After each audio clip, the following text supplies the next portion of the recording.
spirit speaking, truth seeking, heart reaching, knowledge leaking, seeds sowing, harvest reaping, man of meager means. I have yet to leave, I'm still breathing. To quit, I have no reason. I mean, I'm asleep, but I be trying to live my dreams. I cannot even act if it's all easy. Either you gon' do it or you don't. Really, it ain't no in between. Baby, you can ask the sun. It's an everyday thing. Consistency in your routine is how you bring reality.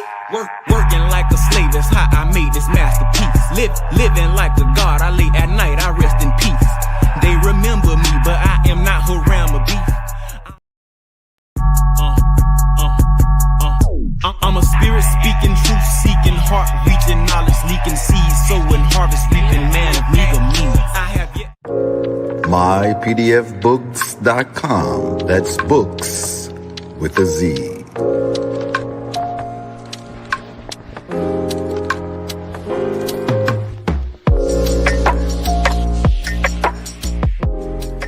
Once again, this broadcast has been brought to you by mypdfbooks.com. That's books with a Z, where reading fundamental. Also brought to you by bindedbooks.com, where treasures are bound. Be sure to get all of your teas at My Eye Son's Teas, the tea of teas, divinely prepared at herbsofmyeye.com.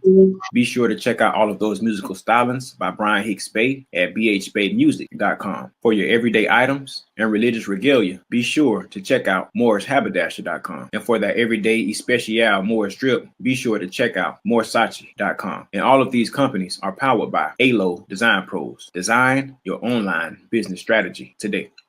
No such thing as failure, baby. Don't forget who made you. You can't be thinking minor when you need to be thinking major. They made you think they saved you, but can't nobody save you. Okay. Peace, Peace.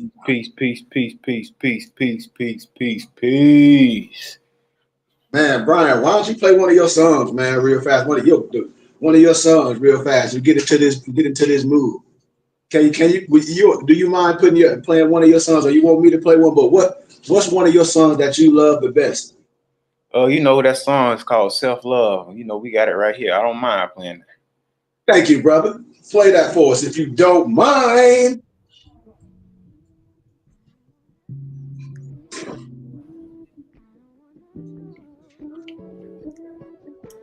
All right, what's wrong?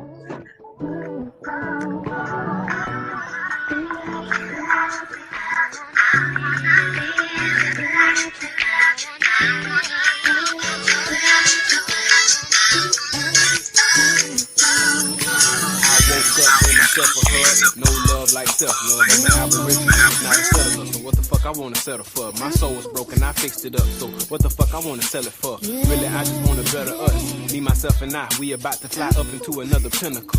It's nothing short of a miracle. I used to just wanna get rich as fuck. Now I just try to keep my spirits up. I say to myself in the mirror, you's a phenomenal nigga. I keep on repeating my mantra.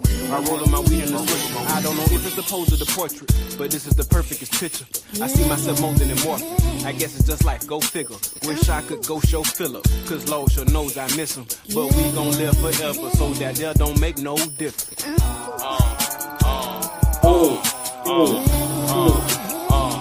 fucking right.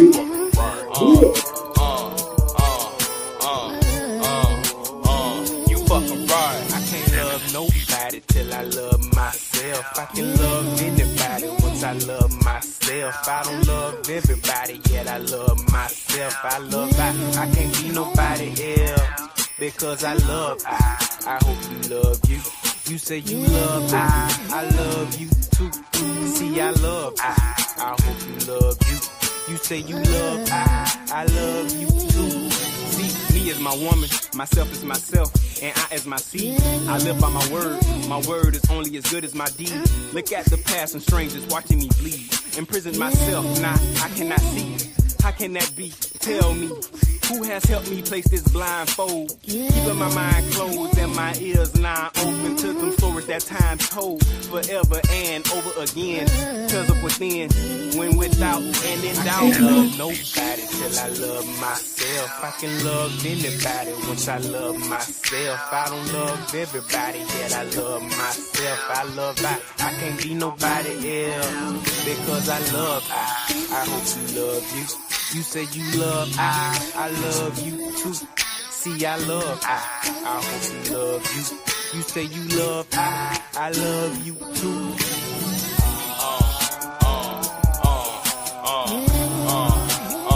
You fucking right. You fucking right. You fucking right.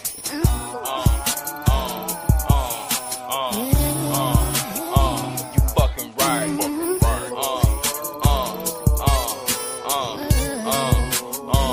fucking right.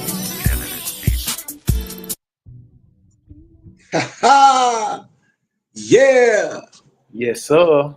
Set the mood. I can't love nobody unless I love myself. I can't love nobody unless I love myself. Come on. Woo. You see, I love. Come on, man. Come on. I can't love nobody unless I love myself. I gotta put that on the shirt. It's coming. Peace, peace, peace, peace, peace, peace, peace, peace, peace, peace, peace, peace, peace, peace, peace, peace, peace, peace, peace. We are going to have an illuminating Saturday, Civics Historical Day. Yes, sir. We may go over a few books for your reference pleasures, and we're going to illuminate some topics. As students, we should do this. Yes, sir. I'm going to give a recap because yesterday I spoke on something and everybody didn't have time, but the inspiration came to me and I had to give that message when it was on me because that's how the Holy Spirit worked. And I did a message yesterday. Maybe some heard it, maybe some didn't on my personal page, but we're going to recap that as well. Put this in your hippocampus. When I say, when you profess something, when you say something is law, you better be able to stand on it. You better be able to stand on it. You can't be like, well, I've heard. Because the question I asked my brothers, and this was to some of my Islamic brothers and sisters, or those that say they're Islamic scholars or linguistics, or they know language, I ask them all an honest question. I say, is it fact or fiction? Or is it a coinkadink, aka coincidence? Is it that the Quran may be influenced by older Jewish manuscripts? And then if you're a scholar, if these old Jewish manuscripts is pseudo, then what do that tell you about this writing? Pseudepigrapha. Keep that word in your hippocampus. Yes, Pseudepigrapha. Pseudepigrapha. You know what that word means, Brian? Yes, sir. It's a compound word actually. I know pseudo means fake or false, and then I can't off the top of my head I can't verbatimly say what epigraphy is, but I know it got to do with Jewish writings. Of course, Brian. Of course, you're a student of learning. So let's do a little learning. Nothing we heard, things that's universal that we can say, yes, I've looked these things up. Oh, let me grab one more piece of literature. Here I said literature. It's long.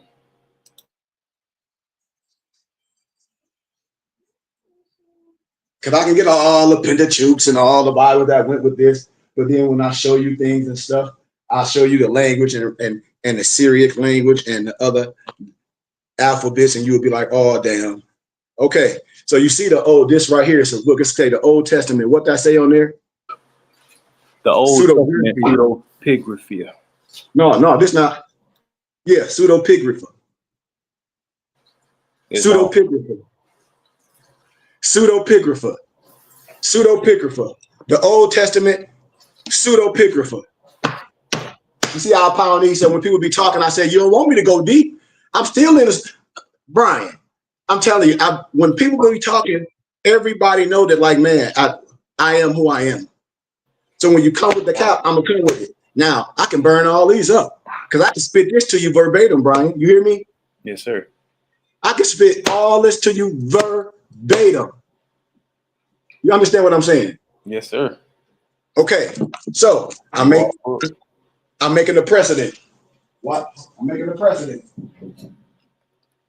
So pseudepigrapha refers to ancient religious writings, primarily Jewish and Christian, that are falsely attributed to authors who did not write them.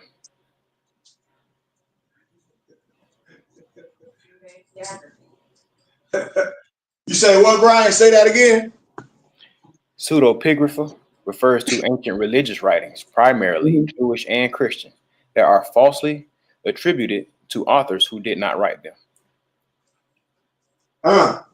So what that mean, Brian?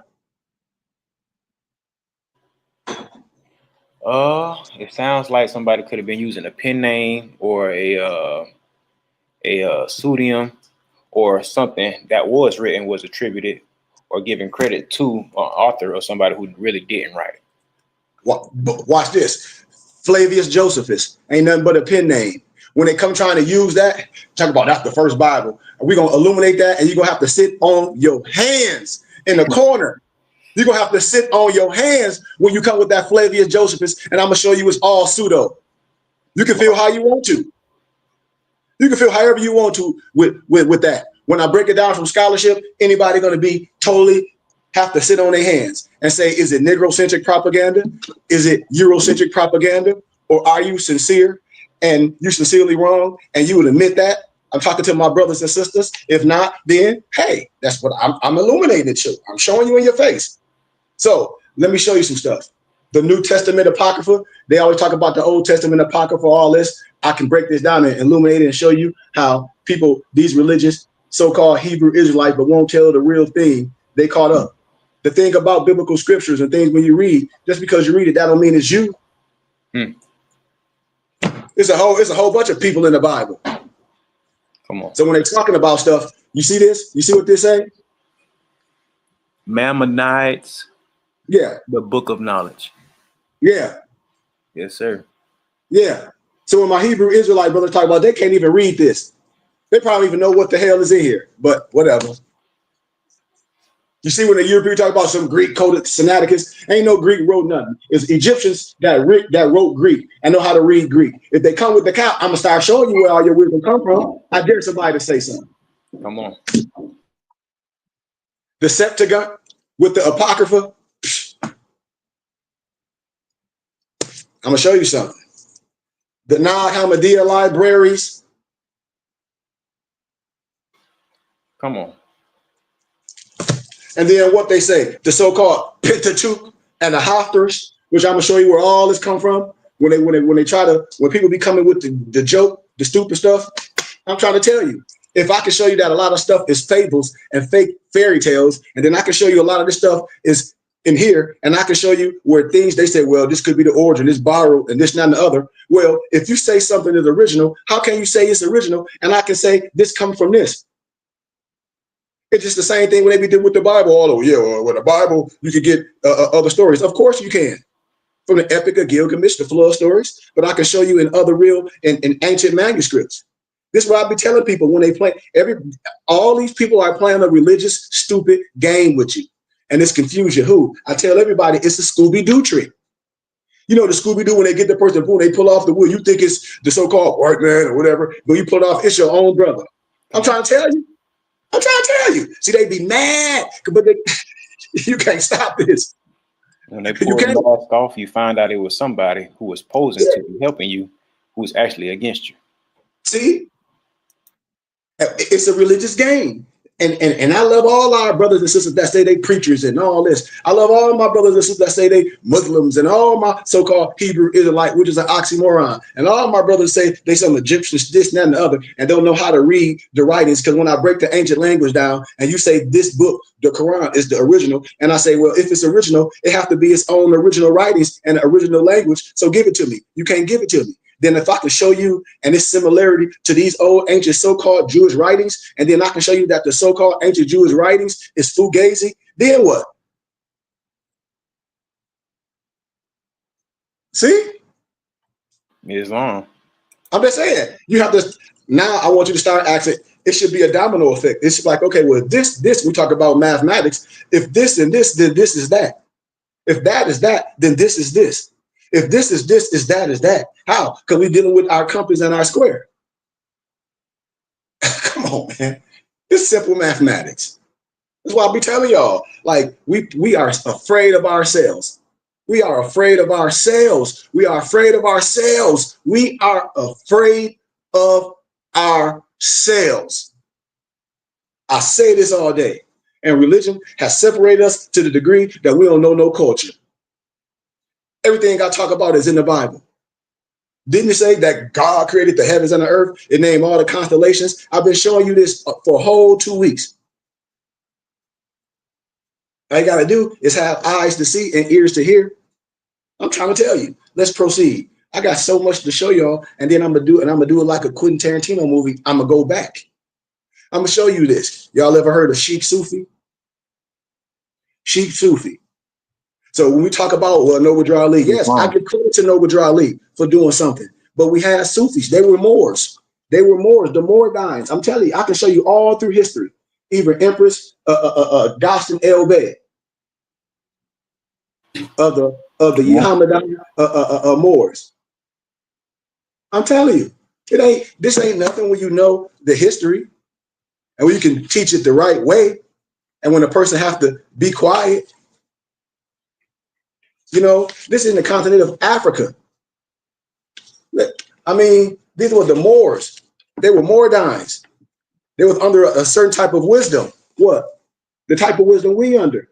I love our prophet Noble Ali, but nobody putting the cap on our wisdom. Nobody got no string on our tassel and pinning our tassel down. I keep telling everybody, we dealing with 99 degrees here. Our wisdom is not capped by no 32 fake degrees, no snowman wisdom. Not mine, and definitely not none of my nobles. How could their wisdom be only 32? And I'm past that. They should be just as I am, and even greater than I. You see what I'm talking about?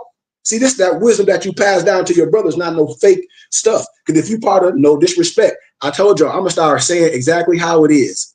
Who cares? Because if you don't join some masonry or some Greek fraternity and you don't know who you are, what's the purpose? What, you just skipping around and jumping? You just like putting on some pageantry and some gloves? Tell me what it is. Tell me. And if what you have is so good, tell me, do you know who you are? And tell me why the European will call himself or herself a son of a Muslim and you will call yourself a widow's son. Tell me.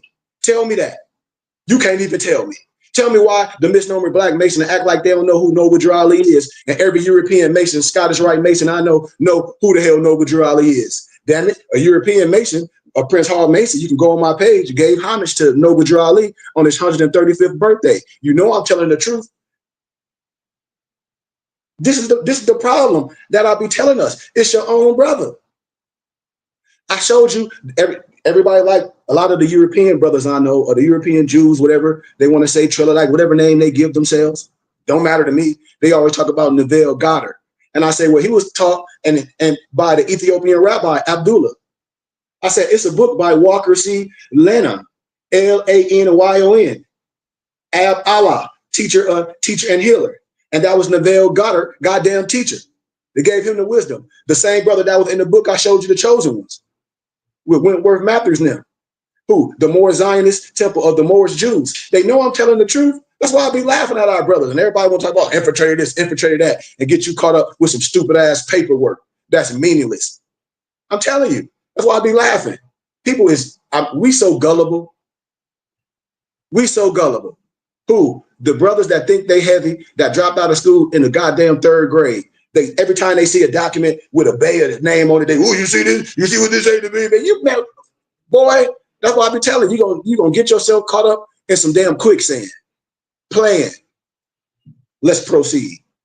I'm gonna give you a little bit. Sergi, Modun, Lami, Dia, Degana. Wonder how Sheikh Ibn Falls could have known. From the day on, he learned things from Sheikh Ibn Falls, things that benefit him the rest of his life. Things that I'm giving my brothers is going to benefit you for the rest of your life. And they increase in the belief in Qadim, Rasul, forever. You got to research what Qadim, Rasul, When I show y'all some of my brothers, especially Maso know what I'm talking about. If he was here, he'd be inspired. Moso know what I'm talking about. He said, well, Sheik, if you was going to this area, you would be on the, they would call you Kadim Rasul. Another day, Surgeon Tuba gave him another writing in which he wrote, Jibrino and Mikanya and Sergi Modu Lami Dia Deganda wondered about that because he remembers what happened the other day. But make a long story short, Leilu, which is night in Arabic. And I saw them in the plain daylight, Nahar, which is daylight in Arabic. That's why I use the Arabic letter Nun, pronounced as noon. So I'm just showing you things where you can listen. But watch this. Mauritanians, who?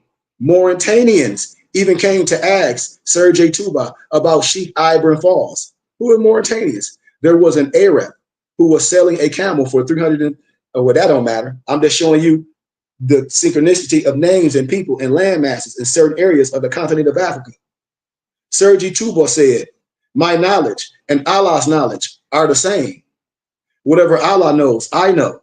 Sergi Tuba told some disciples to take that Sharif to Sheikh Ibrahim Falls' house and tell Sheikh Ibrahim Falls to give him 350 francs. They arrived at Sheikh house, you know, blah, blah, blah, blah, blah. But listen to this. This is what I want you to hear. He stated that the Maori, the M-A-U-R-E, in parentheses, M-O-O-R, the Moor, is a good one. He just came from my Sheikh. What is the Ingigel? You see? I hope y'all listening to me. This happened until he got the Moor. Now it's spelled M-A-U-R-E, a full sack of money.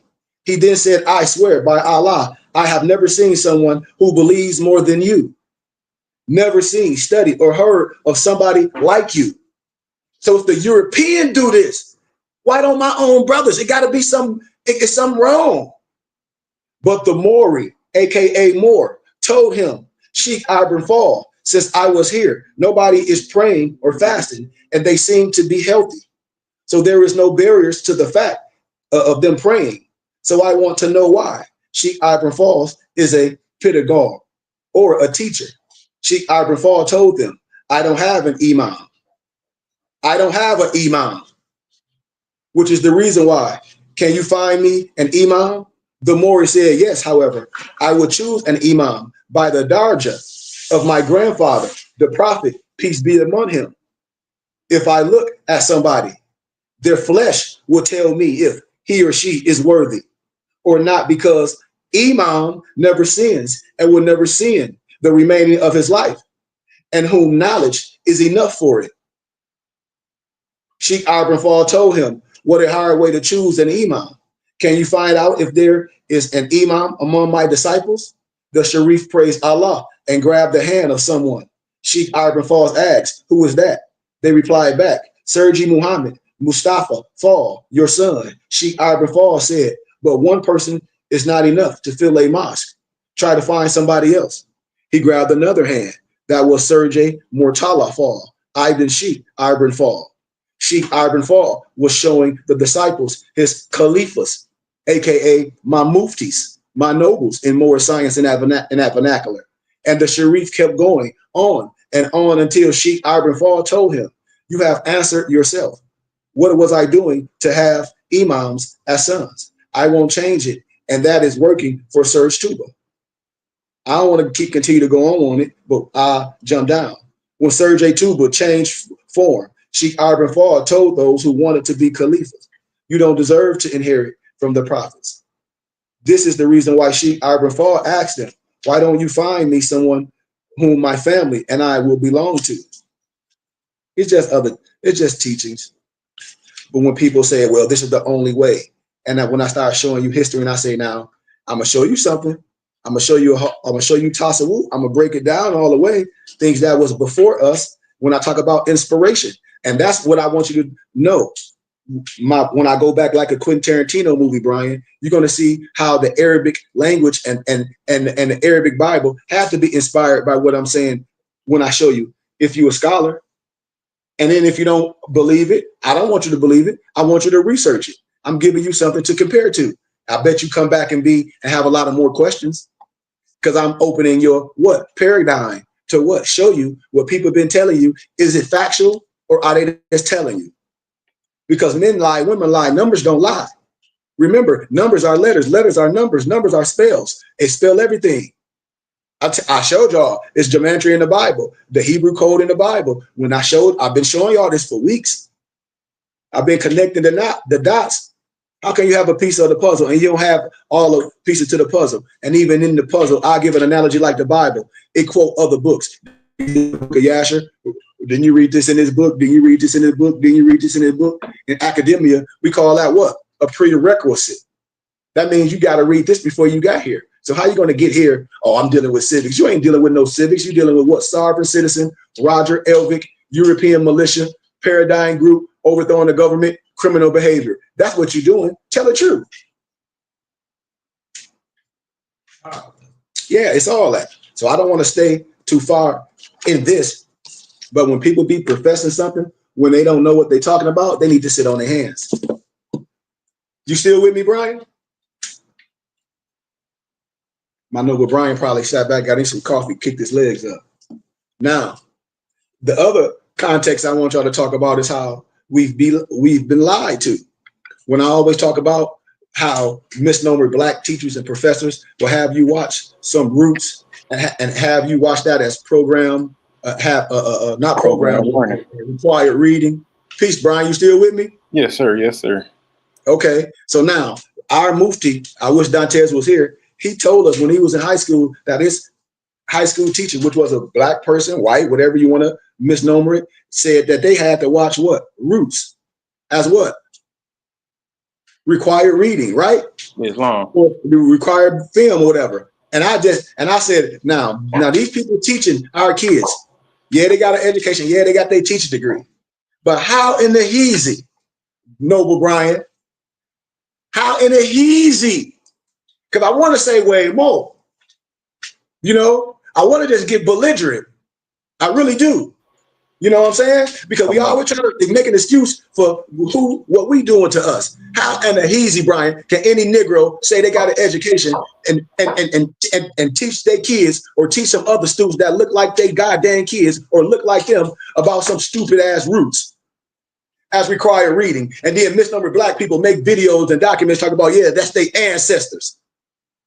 So, and you can pull it all up. So I'm saying y'all lying. Is this, what type of propaganda is this? Is this Eurocentric and Negrocentric propaganda? You damn Skippy. This is where that crap come from, Brian. I bet you they can't say that now. Brian, I bet you they can't say nothing. Let them say something. Let one of them goofy Negroes back to Africa straight off the goddamn line-ass boat say something. Let one of the stupid Negroes that's in there talk about, I teach at a HBCU. I got a degree in African American history. Negro ain't no such thing as no African American history. Lying fool. Say something to me with that stupid shit. Excuse my character, Brian. That's why I'll be upset at us. I ain't upset at no European. The European, the Alvin, the Trelodike does what the European, the Alvin, the Trelodike does. And hate and all that stuff come from what? Your makeup. And they don't have nothing to do with no damn color. It's wrong. Come on, Brian. We don't operate on no hate. I ain't operating on no hate. What I'm operating on is how your brother that say they got an education, and some might have more education than me, and talking about they got a degree in African American history, and then promulgate some stupid ass roots, and say that's required reading for misnomer Black people. That's our history. I'm telling you, a lie ain't no truth in you. Your mama, your daddy, your uncle, your cousin, your sister, your wife, your husband, your kids, the teacher, the pastor. All lying, and ain't no truth in them. So are they sincere, Brian, or are they sincerely wrong? Because if you sincerely wrong, then you got to come and admit it. That, you know what, I messed up. Why? Because I've been promulgating something that ain't even real. Where it fits Black people, it can't fit no stupid ass Black people. You clown. It ain't real. Black ain't real. So how you going to use something to defend something and ain't nothing real? That's like pseudo figure. I just broke it down on the other level. It ain't real. But that's that Greek perspective. A lot of people, well, I ain't gonna say a lot, I can't speak for everybody, but it's a number of people who did go into academia, who got caught up in that Greek wave, and then that's as far as they went. And then for people who did go further than that and did find out the truth, It's like they're gatekeepers for that truth. Now Brian, now watch this. You know, I'm a nut with it, right? You know I'm a nut with the wisdom, right? Come on with it. When I say nut in the right way, see, that's because I use it at like in different disciplines of law. You might go criminal law, you might go indigenous people law and policy, you might go in different aspects, you might go in business law, etc. But in this science, when you say you a scholar, you talk about you an Egyptologist. See, that's why I love this, because you a student, and when you a student, when students ask me stuff, it trigger other stuff, you know, because that's how I work. All the person got to say something to me, and it's like, so you just said something, and I will say yes and no, because if a person is really, really astute to things, Google, tell me what an MUSAEUM mean, Brian, or a MOUSEION. See, see, we fact checking them. You finna be like, damn, sheep. Hey, Brian. Hey, I do this in my sleep. And see, this is in Alexandria. See, they tried to destroy all the libraries in Alexandria, all the lexicons. No, I got them all. I'll be waiting for them clowns to come. Oh, I'm an Egyptologist. Or I'm a Hebrew niggerite. Or I'm a this, that, and the other. A Hebrew niggerite. You heard me? Oh, I'm a black Muslim. And y'all finna be arguing with all that stuff. Boy, you finna sit on your hands. From all love, truth, peace, freedom, and justice. I ain't promulgating no religious dogma. I'm giving you scholarship. That's why I said, let's play the game. This shit don't even take me long. Excuse my candor. I'm only 32 minutes in. Did you research it, Brian? Did you see what the museum is? The museum. Yeah, I said it like that. Or the museum. Yeah, it refers to a place dedicated to the muses, the goddesses of art and science, but it says in Greek mythology. Okay, but then you got to research it more. You got to do a deeper research, because they're going to always get you caught up. The museum in Alexandria, also known as the MOUSEION. Of Alexandria. I give you, and then I give, watch this. Watch how you be like, damn, how does she know all this? Do a Google search like this. Did scholars live in a MUSAEUM?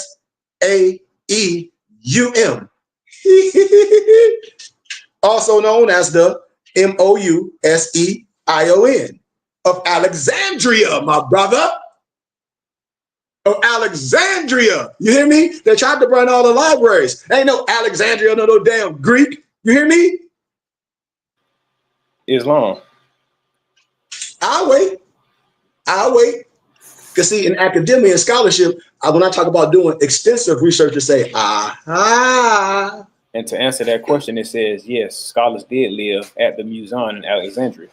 The museum was a scholarly institution established by, once again, it says the Ptolemaic kings in Alexandria, Egypt, and it provided housing, meals, and tax exemption for the residents and scholars. Yeah, because the Ptolemy, was always an overtaking of things. But go proceed. This arrangement allowed them to dedicate themselves to research, writing, and teaching without the distraction of daily life. If you do a deeper research, they were paid. They didn't have to leave all that. Now, yeah, this is it says here provided housing, meals, and tax exemption. I'm trying to tell you what I know. And so when I be talking about things, when I tell y'all I'm transparent, I'm part of the Philosophical Research Society. When I be telling y'all real stuff, some stuff I don't talk about. When I be like, I just pray Allah, I don't be pulled different and pulled away. Because I'm trying my hardest and I love what I'm doing so much. But I'm telling y'all, this is popular to people. And people don't even understand that this is going on today. What, the museum? This is something real. They don't call it that. It's called some other things. I'm not going to say it on live because ain't nobody business. It's a brother that I used to share all his videos. All his lectures is at Harvard, Cambridge, Oxford. He's in Europe. I'm telling you, somebody hit me up. Brother hit me up like, brother, you just have to move over here. You know what I'm saying? Where it's welcome at, where they'll have you as a lecturer, as a high paid lecturer. I'm telling you, like the wisdom you have and the library you have. Yeah, he said you got a library like all these high universities and even more extensive. And you know all this.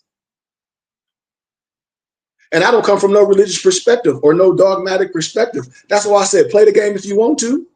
We'll go all the way deep. I'll pull out all the people that you say your stuff is a part of, and they're going to agree with me. Then what can you say? You operate on your own understanding. That's all you can say. So, yeah, Brian, the museum, also known as the MOUSEION of Alexandria. Check, check. So let's get back to Harold Colander, the original compelling saga of African American roots. And I'm telling you this, fake, then a fake. The European was part of organizations that I know, just like Behold the Pale Horse and the European Zachariah Stitchin that wrote all that fake Anunnaki. The Anunnaki is the Iberians, the dress and everything. They can come with that stupid stuff all you want. All you got to do is look at the first photos ever taken of Iran in 1848 and 1858 by Colonial Luigi on YouTube. And then you start looking at all those monuments and things. You'll be like, wait a goddamn minute. And then I'm going to start showing you ancient books. Then I'm going to go back up the street to the Greek restaurant and I'm going to show all those copies of plates. And I'm going to ask the guys that run the place, these Russian Euros, ask them who that is on there. And they're going to tell you that that's the Iberian. People think Anunnaki. He was like, that's you. Me and my Mufti Barclay was at the restaurant last time he came, we visited. He was laughing. He was like, come on, Sheik, you know that's you. That's the Iberian. The same pictures that you be seeing in these monuments and things over there. The person that don't even look like you, that ain't gonna argue with you, like, come on, what you talking about? You don't know this? Well, why you got that turban on your head then? Or that kaifa. Or that tarbouche. But listen to this. The African is an unforgettably moving story of an African boy. What African boy? Hishmahuni, some mess they made up, who was kidnapped from his homeland by American slave traders, born to decades of field research among the African and Caribbean people. Okay, so is this what you talk about then? Okay, let's continue. First for several while shipwreck on the island of St. Lucia and the ultimate degradation of enslavement. Y'all remember the book? Y'all remember the author that wrote Before the Mayflower? Research him. I got those books too. That's one of the books everybody asks me, what book should I read? Get Before the Mayflower. And then let's come have some questions. That's a book been before. I'll be showing people how to look at things. I bet you most of our brothers and sisters never read Before the Mayflower, Brian. Never. I challenge you to read it. You say, Empress? I have to read it before one of my classes. Mm-hmm. Throughout these ordeals, Colander passionately delivers the Africans' confusion over his plight, as well as his captors' ambiguities and irrationalities over enslaving their fellow man. Now, how can this, no disrespect, European tell a story, Albion Church like tell a story, and nobody else can tell a story from firsthand? Remember, I told y'all, if this is original, then the firsthand should be able to talk about it. Just like history. I showed y'all this like, man, the Igbo, the Igbo. If people saying this, well, then we should be able to see this stuff firsthand, which people can't. Okay, absolutely. But listen to this. Listen what Harold Colander says, y'all. When I be showing y'all history, for you can be like, who lied to you? First published in 1967, The African has sold more than 300,000 copies, was translated in several languages, and was a proven, listen to this, here go the drum roll, was a proven primary, not secondary, not third, it was a proven primary. You got to know what primary mean. Your primary source, this is where you got your crap from. Line Negro, source for Alex Haley's Pulitzer Prize winning roots. Now available in a handbook paperback edition with a new preface by the author. The African presents an engrossing story, lying embodied by powerful characters who provide an insightful journey through the volatile frontiers of American slavery. All fake. Harold Colander is a novelist, a damn folklorist, and specialist. You ain't no specialist in the oral traditions of African and Caribbean cultures. I'm telling you, false. He has written more than 35 books, so including the best-selling The Cowtail Switch and other West African stories, and Drum and the Hoe, life and lore of the Haitian people. Man, miss me with that crap. I got all them books. The reader comes away from the African believing this is what it must really have been like. This is what it must have really been like. False, strikingly successful. This is a novel of tremendous moving proportions. Colander writes with deep understanding of what? A straightforward and shocking account. So Alex Haley got rich off some crap that he said was his ancestor from a European book called The African. Is that what you're telling me, Sheik? Oh, that's exactly what I'm telling you. Oh, that's exactly what I'm telling you, brothers and sisters.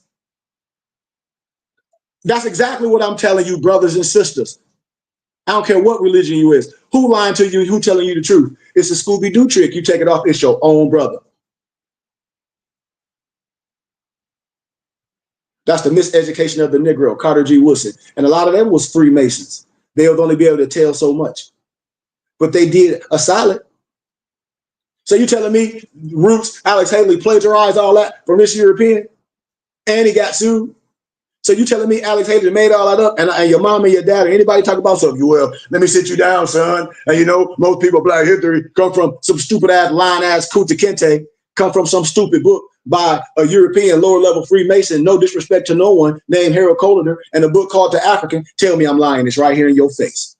It's right here in your face. It's right here in your face. See, that's why this stuff won't go viral, because it's going to illuminate all the lies. That's why.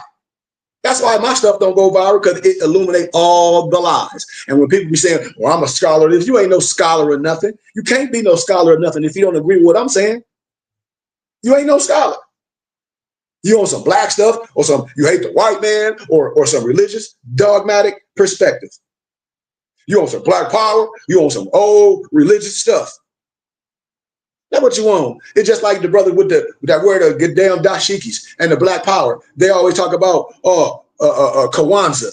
Well, you know, Kwanzaa is a real national holiday of who? Kwanzaa is only old as its establisher. Its establisher. Who's the establisher? Ron Karinga. Research what I'm talking about. Tell me I'm lying. What name did you just say, Sheik? Ron Karinga. Research what Ron Karinga done, especially to your Asiatic Black women. You know that what you call them, misnomer Black. That's what I be saying. What are we talking about? I'm not on nobody's side. If I'm gonna give you scholarship, I'm telling you it's all fake. It's all fake. That was like, well, we celebrate Kwanzaa. You still celebrate some bull crap. And then they talk about Willie Lynch. I told y'all, well, Willie Lynch this, Willie Lynch, well, it ain't no real Willie Lynch letter. So any rapper, I don't care if it's Talib Kweli, let's have a conversation. I bet you can't prove that it's no Willie Lynch letter. I bet you lying too. I bet you if it was a Willie Lynch letter, it will be in the Library of Congress. Just like every letter in the world. Prove I'm lying. The death of the Willie Lynch speech, it ain't one. Supposedly given in 1712, the Willie Lynch speech is widely believed to be authentic, actually, and revealed in this dissertation, in this book. It is a mytherish and malicious hoax. Unfortunately, many people take it by this hoax, have spread and championed it. An extreme example of this champion occurred in 1995. What happened in 1995, Sheik? What? At the Million Man March, where the Willie Lynch speech was dramatically repeated. That's what they did. So you don't think they sat down and had a conversation to get you, these Negroes subjugated in some stupid stuff like some fake crab in a bucket theory? Don't know crabs go in no bucket. I ain't never seen no crabs get by. They're going to jump in the bucket.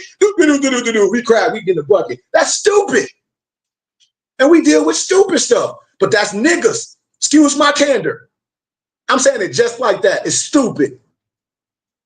No disrespect. Oh, that's like crab in a bucket. What? Where you get that stupid stuff from? I don't know.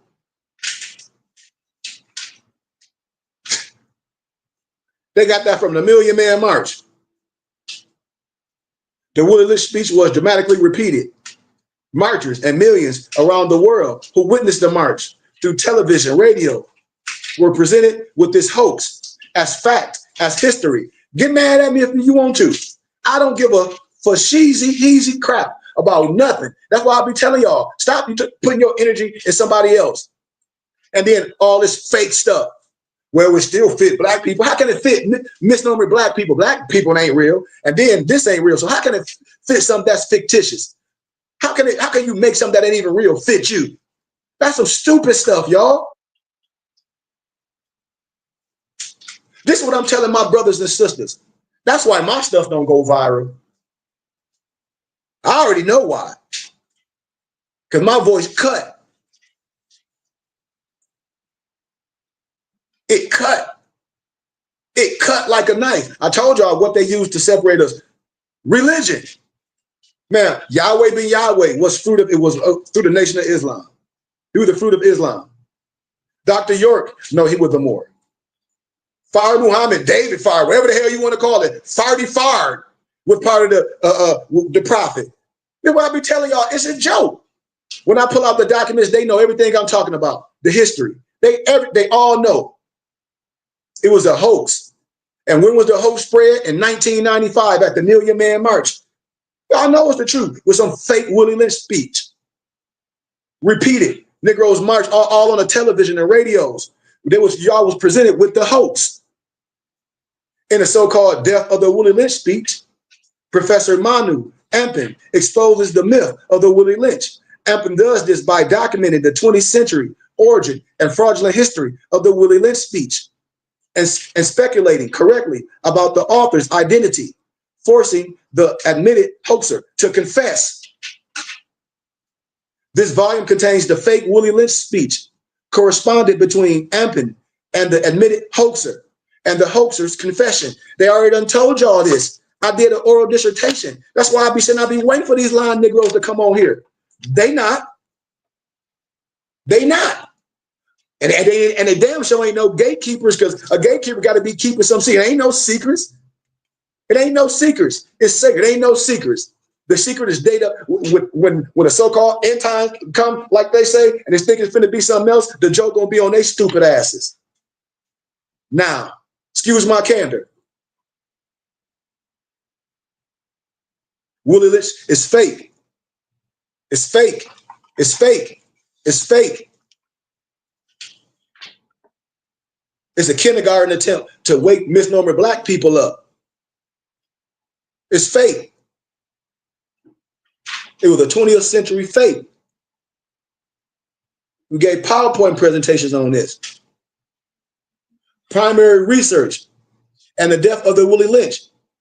We began a presentation by stating that the goal was to reverse the thinking of many people by destroying a popular myth.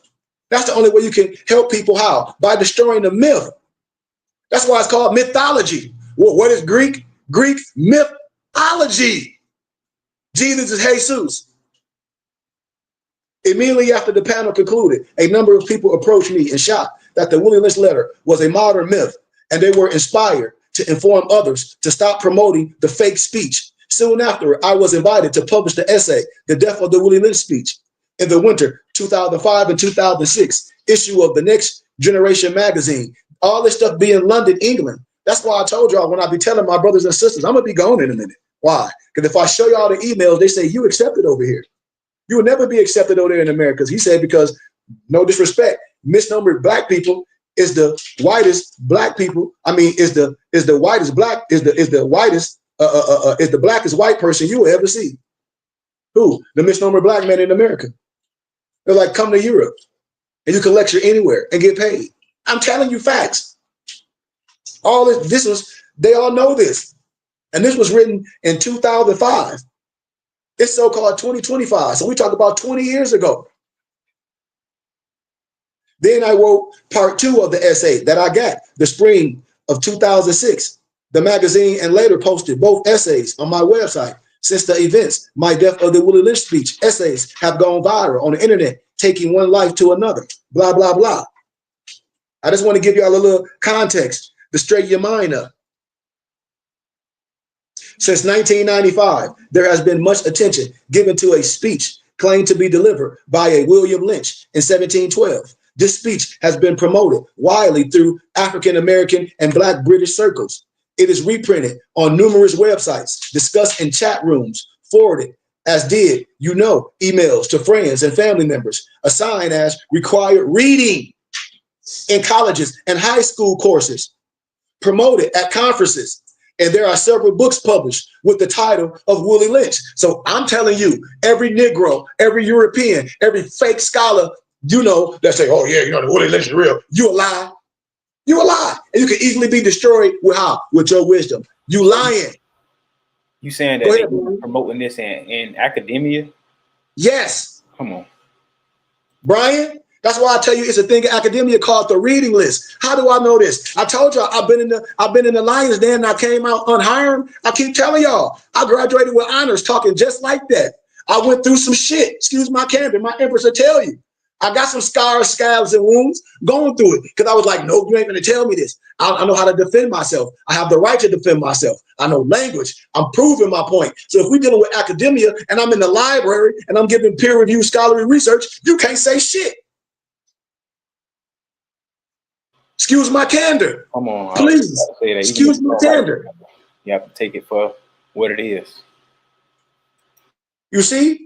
We've been lied to, and we have brothers with all these alphabets behind their name, Brian. How can I have something so good? And they say, well, yeah, I study out in the library, and they all part of some of the same places that I am.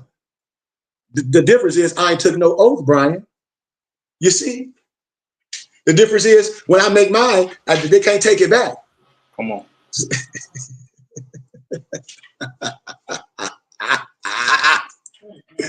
Yeah. Oh, yeah. Oh, yeah, brother. In addition, new terminology called the Willie Lynch syndrome has been devised to explain the psychological problems and the disunity among Black people. But how can you use that, Brian, to fit us? And it ain't real because our situation ain't no different from no other people. These is facts. Crime go with it. The people are. I'm trying to tell you.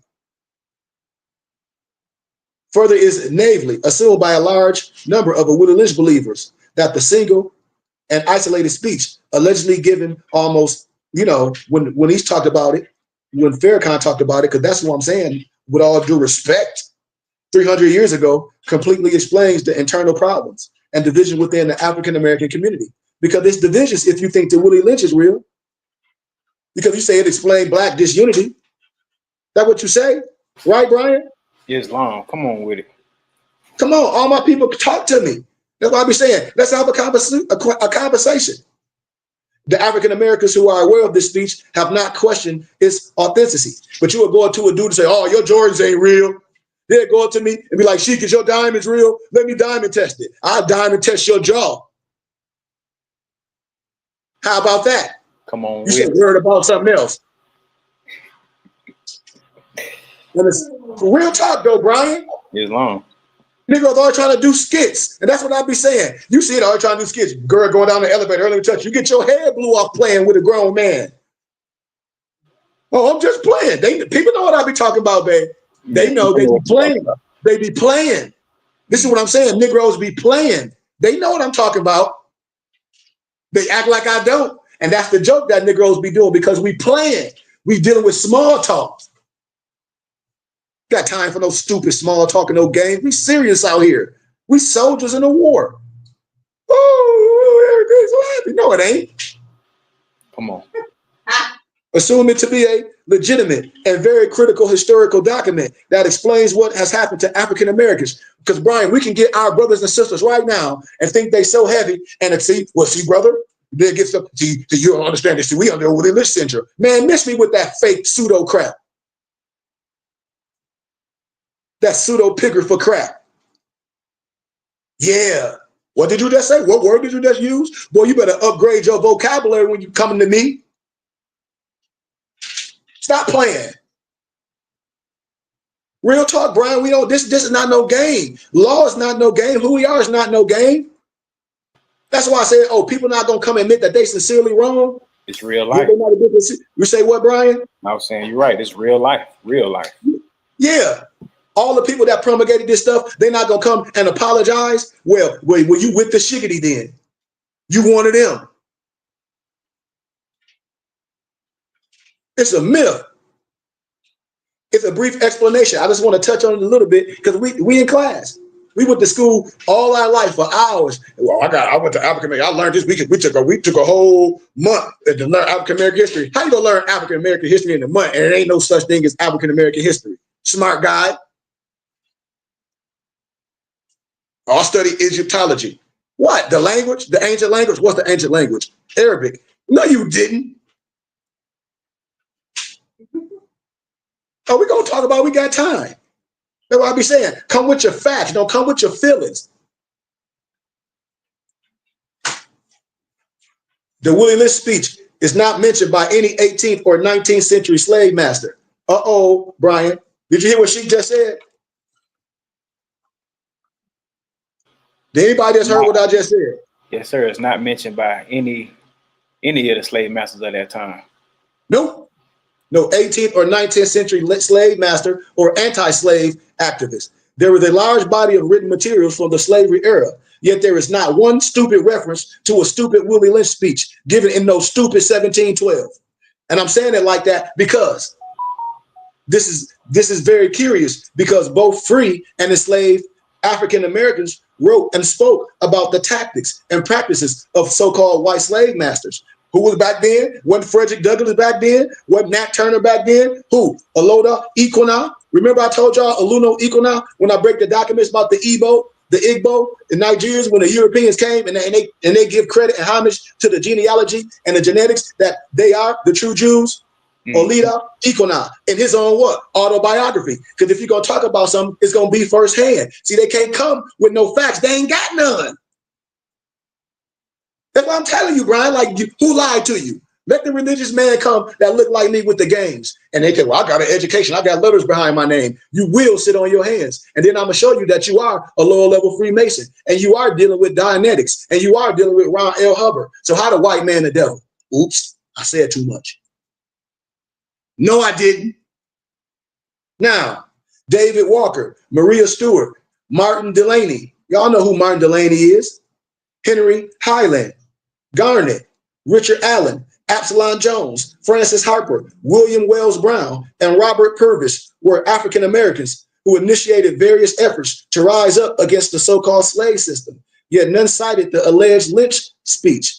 Also, there is not a single reference to the speech by any white abolitionist, including John Brown, William Lloyd Garrison, and Wendell Phillips. Similarly, there ain't been no damn evidence found of slave masters or pro-slavery advocates referring to, not mentioning to, utilizing the specific divide and rule information given in the Lynch speech. Why would you lynch your so-called chattel that's making you money? Are you stupid? Brian, they ain't done. And then I'm gonna get into a little bit because we got time. Black was never used to describe ethnicity in the first century. Watch them get over. We ancient black. Ain't no such thing as ancient black. Well, what? Black is an adjective. Or what? Use it to describe what? The damn what? The shirt. Or red. You got a black shirt or a red shirt. It's an adjective used to describe the noun. Come on now. Oh. None of the most credible historians, Brian, on the enslavement of African Americans have ever mentioned the Lynch speech. If they do, tell them to prove me wrong. I bet you they can't. They're gonna start talking a whole bunch of stuff.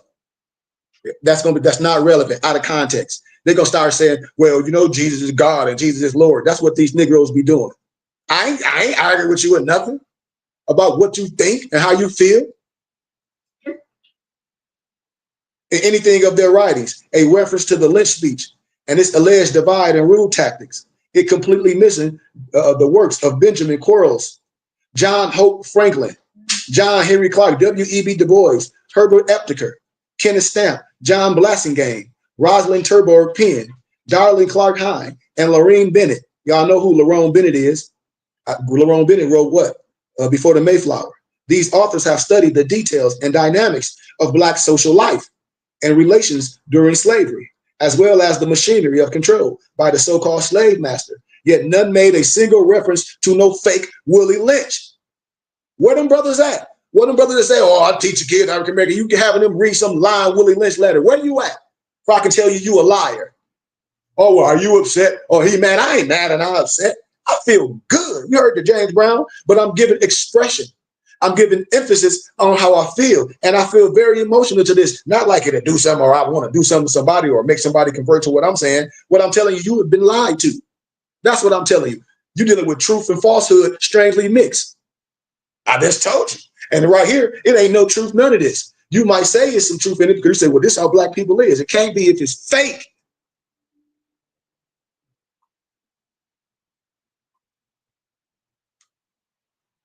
It's fake. Now watch this, y'all. I'm finna give y'all this. Because see, you in class today. This is called Saturday Adapt Class. It don't take you 12 years, no, all this. And I'm almost done. Because I'm gonna speed through. Somebody said, man, please don't speed through. Thank for the donation too. If you like what the teachers, give a donation. You give a donation, I'm gonna flood you with so many books. You give me your email, I'm gonna flood you with so much wisdom. You're gonna be like, this man gave me so much wisdom for a donation. Yeah. I want to give you inspiration. I want to court you. I want you to know this is the best place for what? Everything you need. And we're going to use our dollars to do what? Build our infrastructure. I'm going to give you a tax exempt receipt. I'm going to give you everything you want because that's what a map and a guide does. I'm trying to tell you, hold nothing back. Let's proceed. Listen clearly with your ears open. Y'all ready? Let's go for a ride. The first reference to the Willie Lynch speech was in late 1993 online listing of sources posted by Ann Taylor. Write the name down. ANNETAYLOR. Oh, yeah. I'm dropping boogity boogity booms on their tongue. You know what? Who was then the reference librarian at the University of Missouri at St. Louis. Acronym UMSL. She posted 10 sources to that library database. And the Lynch speech was the last item in the listing. In her 1995 email exchange with the late Dr. William Pearson, professor of history, Fisk University, and others interested in the origin of the Willie Lynch speech, Taylor indicated that she kept the source from where she received the speech anonymous upon request because he was unable to establish the authenticity of the document. On October 31st, 1995, Taylor wrote, and I quote, eloquently, with a silver tongue, enough but covering. Oh yeah, we on their head. Now it's time to talk about where I got it. And this is what they're gonna try to get your kids in African American classes. And if anybody want to say something, y'all can add in because we in class. The publisher who gave me this speech wanted to remain anonymous. See, this is what all your kids should be listening when they talk about they taking African American studies, because they finna throw this in your kids' face, and they're gonna throw this here, roots in your kids' face. Your kids should be able to stand up proud and say, well, no, my teacher, my scholar, my mapping guide has shown me that you finna lie to me. When? Out the damn gate. Woo! Oh, my. Out the gate, they're gonna lie to your babies. Out the gate.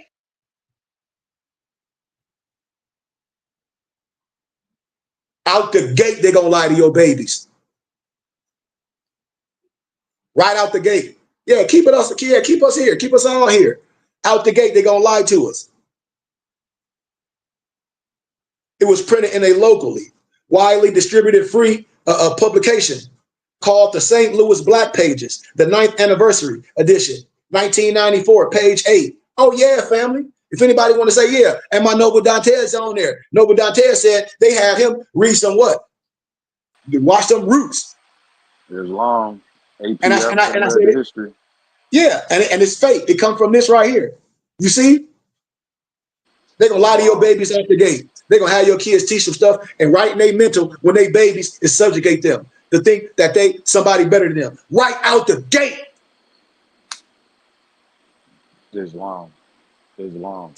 Now, if that ain't powerful, that don't make you feel no type of way. You should be liberated. You should be like, man, we need to help assist this brother. How? To give you something to compare to. They say that ain't scholarship for our babies can write about it because I wrote about it. That's why I'm telling you. That's why I talk like this. That's why I feel proud about the work of what I've done. When the flesh is gone, hell, my whole family might be multi-quadrillionaires. It's long. I'm not lying to you. I love you too much. It's your word. They Come shouldn't on. just feel like that's who they are We just love you because it too, was she. given to them and shown to them on the screen, you know. Yeah. I'm giving it to you. I'm giving it to everybody. Ain't nobody, and like my professor, ain't nobody doing it like this. And we could say, well, yeah, you know, if we could find, no, you can't. No, you can't. Because if you do, we'll be there with them. Can't nobody give you the library. You got to be inspired. It got to be in you. And that has to be something that drives you. All those variables must line up. All of them. All of them. Because I can't wear Dante's shoes. All I can do is get inspired from Dante's. See, the Lynch speech was distributed in black communities in 1993 and 1994.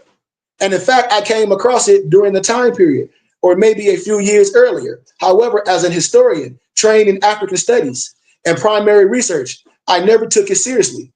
I simply read it and put it in a file somewhere. However, the Lynch speech was popularized at the Million Man March. Y'all know this, held in Washington, D.C. on October 16th, 1995, when it was referred to by who? Who read it? Who read the Willie Lynch speech in 1995, y'all? Come on, hey, can you give me some water? Minister Farrakhan. Who? Minister Farrakhan. Okay, let's see what he said. He stated, brothers and sisters, we as a people who have been fractured, divided, and destroyed because of our division, now must move toward a perfect union. Let's look at a speech. Now he's saying, this is what I'm saying, let's look at a speech delivered by a white slaveholder on the banks of the James River in 1712. Now, I don't give a damn what you say. When you say something like that, I'm telling you it's all fake. And if you get in front of a million people and say that, and you say you educated, you a scholar, I love brothers and sisters, but you got to tell me you got a motive. You just have to. You can't tell me you ain't have a sit down. You can't. I don't give a damn who you are. I don't care if anybody can come at me. I already live like a dead man. I tell people this already. Hell, my trust is done. That's why I am who I am. I walk with no fear. None, zero, zilch, boom, whatever. I walk with no weapons. Need no damn weapon. What I need a weapon for? It's fake. Listen to what he said. This is what he said. The fake white slaveholder said on the banks of the James River in 1712. This is what he said on the banks of the James River. So you lying. Listen to what he said. He said, in my bag, I have a foolproof method of controlling black slaves. I guarantee every one of you, if installed correctly, it will control the slaves for at least 300 years. Well, why you can't find this letter in the Library of Congress and you can find every other letter? You ain't never thought about that. I know you ain't thought about it because it ain't scholarship. It's fake. So spoke Willie Lynch 200 and so-called 83 years ago from the time. In 1995, Million Man March was broadcasted live, remember, all on C-SPAN television. You know, the word heard about the alleged Willie Lynch speech for the first time, and y'all know it. That's the first time a whole bunch of black people heard about some Willie Lynch. And then you heard rappers like Talib Kweli and other people rapping about the Willie Lynch speech and the Willie Lynch speech and the Willie Lynch speech. Now then, years later, the speech has become extremely popular, although many historians and critical thinkers question the strange and unique document from the outset. Negroes don't wrote books on the Willie Lynch syndrome. Y'all might have some of them. It's people right here listen to me like, yep, he ain't lying. I got the book. You would probably hide the book behind your back now. I ain't got that book. I ain't got that book. Yes, you did. You promulgating that shit. Excuse my candor. We grown, and y'all know it. People know I'm telling the truth. I bet you somebody on here got that book. No, but Dantes, I bet you somebody got that book. You hear me? I bet you. And I bet you they promulgated it. And I bet you they pushed it. You hear me, Dantes? I bet you. It's long. I can call them out and sit in their eyes, and I don't even have to know them. I just know how they talk. You hear me? And the words they use. I'd be like, oh, you done read this. They'd be like, how the hell you know that? Because I know where you got that crap from. You only can get crap from somewhere. Where? Your butt. You stupid. That's why I said it ain't nothing but SHIT. I try to tell you, Dantes. That's how goofy I can make it sound. Like, damn, man, he's straight SHIT and on the whole thing. Yeah.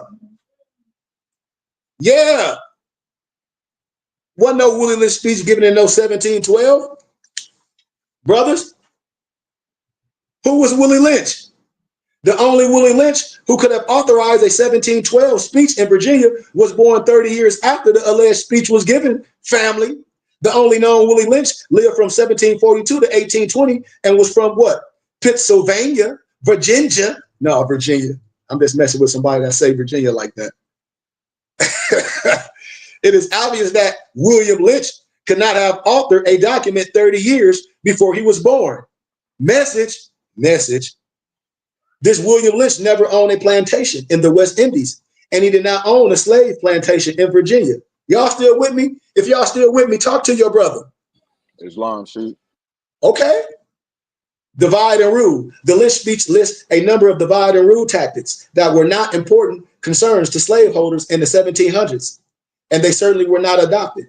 The anonymous writer of the Lynch speech states, I have outlined a number of differences among the slaves, and I take these differences and make them bigger.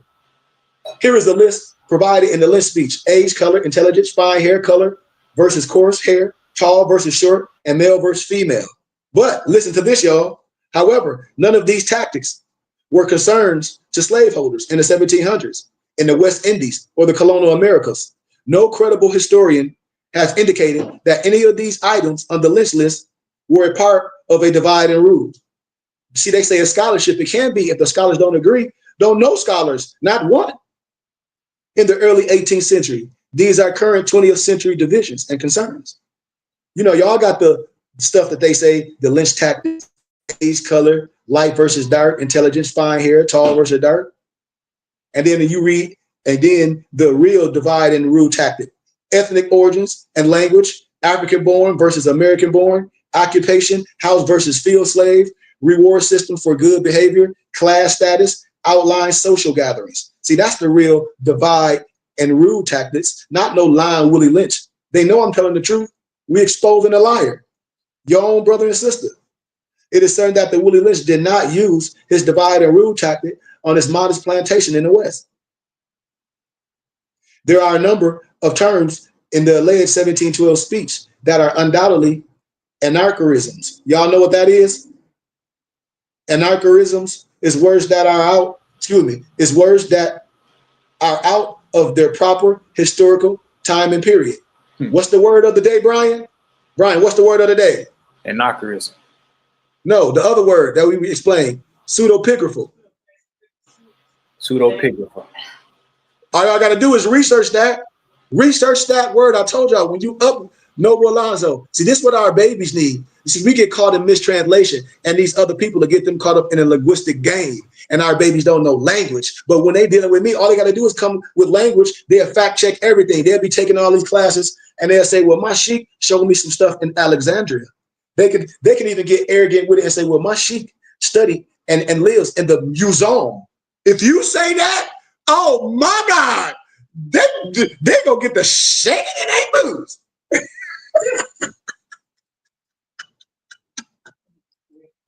I'm trying to tell y'all, certain things is gonna let people know what's popping. I guarantee you. Pseudepigrapha. They're gonna ask you, how do you know and what took you to there? Now they're gonna be like, oh snap. Because if you know that angle, it's over. And if you understand Alexandria, it's definitely over. Let's proceed. Here are a few words in the speech that were not used in the 20th century. Lynch speech: in my bag, I have a foolproof method for controlling your blacks. Now watch this. Remember I told you language and times. If the language don't match, you done. Blacks, B-L-A-C-K, black capitalized. Anachronisms, foolproof, and black capitalized, B-L-A-C-K, with an uppercase B, to refer to people of African descent, are of the 20th century origin. Capitalizing black did not become a standard form of writing until the late 1960s. See, you got to know this. Why I'm giving scholarship. They can come with all their feelings they want to and argue. We're not arguing with no fools. We don't do that. We don't argue with fools. We give you the information, let you deal with it. Let you can't sleep on it. Because you've been lying and try to prove it ain't. And I said, that's why this stuff be burning these lying people fingers off. It be burning their fingertips. Why? Because you've been lying. Or you can be proved a liar with the scholarship. That's why. And then you will send your kid out unprepared in the world. That's what I'm saying. That's what I'm telling us. We even worse. When we send our kids out in the world unprepared, to college, to all these places in the world, husband and wife, unprepared. The misnomer black slave, after receiving this indoctrination, shall carry on and will become self-refueling and self-generating for hundreds of years. Other strange features. Watch this. Willie Lynch is invited from the West Indies with no specific country indication to give only a short 8-paragraph speech. The cost of such a trip would have been considerable, and for the invited speaker to give only a general remark would have been highly unlikely. I can go on and on with so much wisdom. You know, Lynch claims that his methods of control will work throughout the South, but the geographical region of the South did not become distant until after a century after the alleged speech, before the American Revolution War versus Britain, 1775 to 1783. The 13 original U.S. colonies were all slaveholding regions, and most of these colonies were in what later became the North, not the South. In fact, the region with the second largest slave population during the time of the alleged Willie Lynch speech was the northern city of New York, where there were a significant number of slaves. When I talk about the New York Stock Exchange, what the hell you think they was putting on the stock market back then? Stocks and bonds, baby. Stocks and bonds. I can show you history. I'll take you to Harvard and let you talk to professors there and be like, brother, would you come here and lecture and we be a paid lecture? You just can't do none of the stuff that you're doing for free? No. I'm telling y'all real life. I don't care what they got behind their name. When I come with the wisdom, they're going to be quiet because one, I know they Freemasons. I don't care what right they are. Most of them Scottish rites. So if they Scottish rite, they know I'm their daddy with no disrespect. Why? Because they a son of a Muslim. That's why. No disrespect. Tell me I'm lying. You can't. Islam and gratitude to you. Yes, sir. Yes, sir. Sheik, I think a lot of Masons or Freemasons, and sometimes when they speaking, they try to come out like you say, like they so heavy with certain information that they trying to conceal certain things and only give you certain things to make it seem like they just so heavy and they know they just all knowing and they know everything. But how we approach it or how you approach it is we're gonna reveal the truth and we're gonna speak it and we're gonna let you know what's going on and you can go do research to figure it out further on your own. Or just come to class and join something, support something that's real. And that's the difference between us and a lot of other people, Sheik. A lot of other organizations. Islam. I ain't holding up when people saying gatekeeper. I only use that because that's a word familiar. These people ain't no gatekeeper. What you keeping in the gate? You say it's a secret. What, you? I already done revealed that to you. I done did the work in the flesh. I'm not a martyr. And I'm not gonna die pouring, bro. I'm trying to show our people we can build something on righteousness. I have a full library. It's no lower level science. This is Sufism. This is Tasawwuf. This is understanding. This is not man-made religion that's going to keep us subjugated. This is not no Eurocentric or Negrocentric propaganda. This is peer-reviewed scholarly research. This is what I'm telling my brothers and sisters. I'm not mad at nobody that don't look like me. Nobody that don't look like me can't do nothing. I'm looking at my brothers that say they Masons and they Muslims and they say they Christians and they say they Hebrew Israelites and they say they Egyptologists. How can all of us have something different? That's what I'm saying. And I'm steady going back to my Masonic brothers because all this stuff is wrapped in masonry and they know I'm telling the truth. Let's proceed, Dantes. We almost where we need to be because I can go all the way around the block. I'm going to stop with the Willie Lynch because I can go so far with the Willie Lynch. I want to stay in one specific topic. Anybody know what this is right here?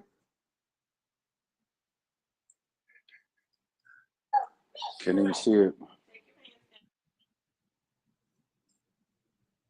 What does it say?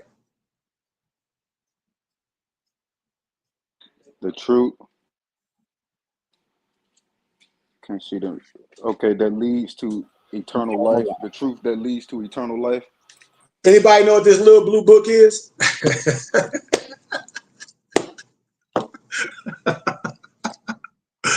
I had to find it. Please No illuminate. way. Okay, but anybody know what religious sect this belong to? I would be guessing, but I'll go with Jehovah's Witness. You damn right. Islam. Yeah. Here you go.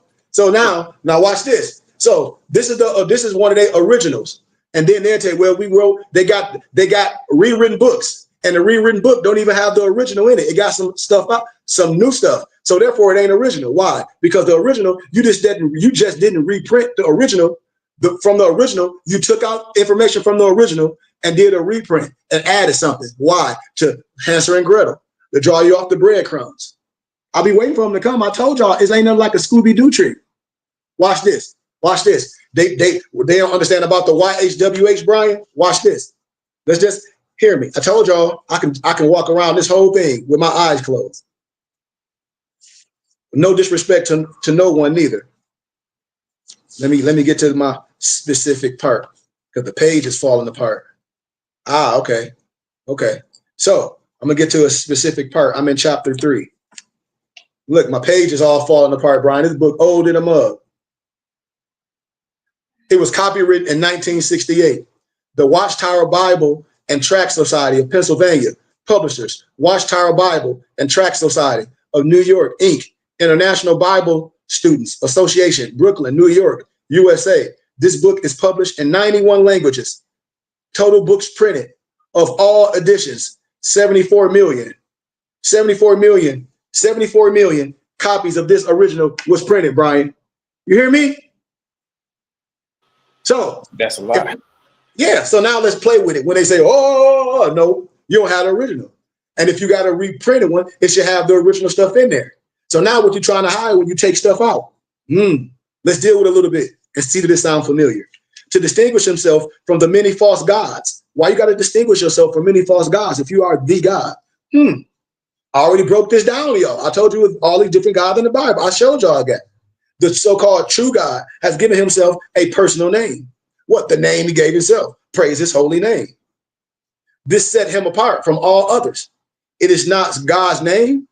God, his name, excuse me. Is not God his name? Question. So many ask. No, for God is merely a title, just as president, king, and judge are titles. Can we agree to that? Brothers and sisters. Okay. Well, we're on good time. You should be excited. God's personal name is made known to us through his word, the Bible, and the name when they say Jehovah.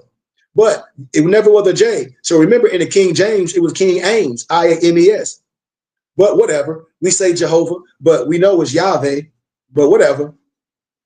In many translations of the Bible, this name is found at Psalms 83 and 18, where we read that men may know that thou, whose name alone is Jehovah, but we know that when the J is Yahweh. Remember, my name and the Father's name is in one. So if I say Yahusha, whatever they want to call it, or Yahweh or Yahshua, I'm not playing semantics. Okay, well, it's a palindrome word. What, you got Yah to the right and Yah to the left. My name is in the Father, and the Father's name is in me. How? Yah. Come on.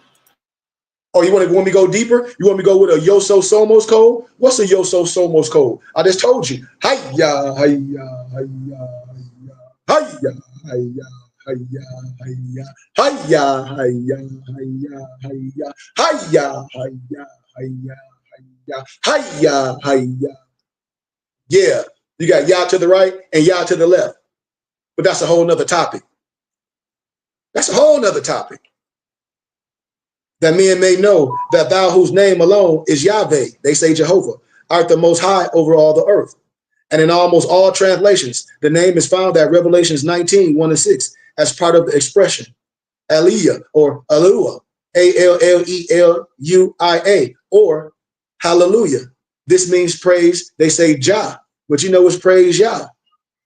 If hallelujah, not hallelujah. Remember, it's hallelujah, hallelujah, hallelujah. Praise Yah. Hallelujah. Come on. A shortened form of Jehovah, Yahweh, the Catholic Encyclopedia, 1910, volume 8, page 329, says of the divine name, Jehovah, which is Yahweh, the proper name of God in the Old Testament.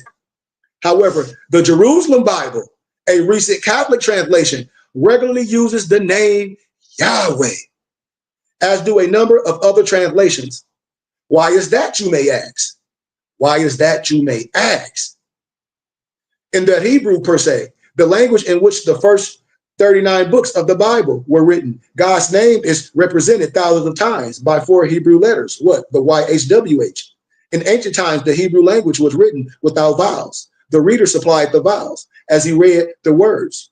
So the problem is that today we have no way of knowing exactly how the vowel the Hebrew used, along with the consonants YHWH. Yes, we do. Many scholars, this is what they book saying, think the name was pronounced Yahweh. They say many scholars. So here's the Jehovah's Witness book, and they know this, but still promulgate something else. Why is that? You tell me. But listen what this says now. Listen what this says. It says many scholars think that the name was pronounced Yahweh, but the form Jehovah has been in use for many centuries and is most widely known. How the hell can you do that? That's a mistransliteration. Are y'all listening to what she just telling you? And everybody like, he's 100% facts. Yes, listen what I just said. Many scholars think the name was pronounced Yahweh, but the form Jehovah, how, has been in use for many centuries and is most widely known. How? That's a replacement then. Islam.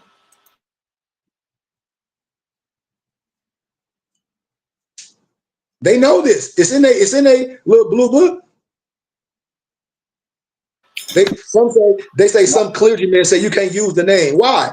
And I don't mean to ask a question out of context, but why would they do that? I'm telling you, from the giddy up, somebody had to sit down with somebody that been oppressed and say, throw this back at them. That's why I keep telling you, if I go deep, everybody be pissed to the highest pistivity. I'll be waiting for the people to be like, yeah, you're right. And if I start going all the way, I ain't even went nowhere. I'm just showing you why. So all these people that say this now, it's used to divert our brothers and sisters off what? Community. Look, you got one little area, it might be a misnomer black community. I use Flint.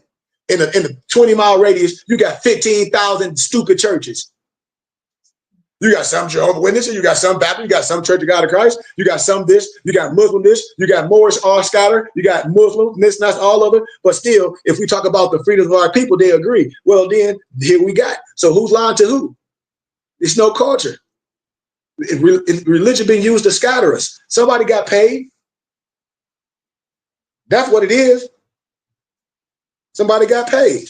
The different from the Hebrew pronunciations, Yeshua and Yermiah. They say Yermiah with a Y, Yeshua. Okay, well, if that's the case, how did it change? Then they say the vital point is not what pronunciation you use for the divine name, whether Yahweh, Jehovah, or some other, as long as the pronunciation is common to your language. That can't be true. Why? Because the Bible says, praise his holy name. So how can you now and come with your own understanding and say, well, even though this is valid, we just gonna say, okay. We have to go say, well, it's still okay. No, that ain't what the text said. You got the text in your hand, you lying, because the Bible says, pray this holy name. What's the holy name? I don't know. That's what the Bible called them, dumb Cretans. The etymology of Christian is Cretan. They use that in the vernacular of some dumb people. Excuse my candor. Fact check me. Fact check me.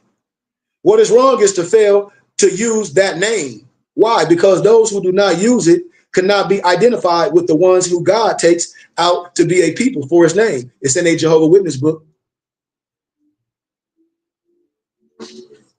I show y'all. Oh, I ain't done. We crossing the spectrum. I've been showing y'all this. That's why I said I'm only here for a minute. I'm telling y'all, this stuff is not popular. I do all this stuff for free. They're like, why are you continuing to do this? I'm like, because I love it. One of my professors said, well, how many donations do you get to doing this, giving all this information? Because you can lecture at the university and leave this shit alone. I'm just telling you big facts. I say I want to do this for my people, because if I do that, no one will see me. No one will know me. I created a brotherhood because I love it. I'm trying to show my brothers and sisters we can do something with the pennies that we have. We can. and do something righteous. We're not trying to prove nobody wrong.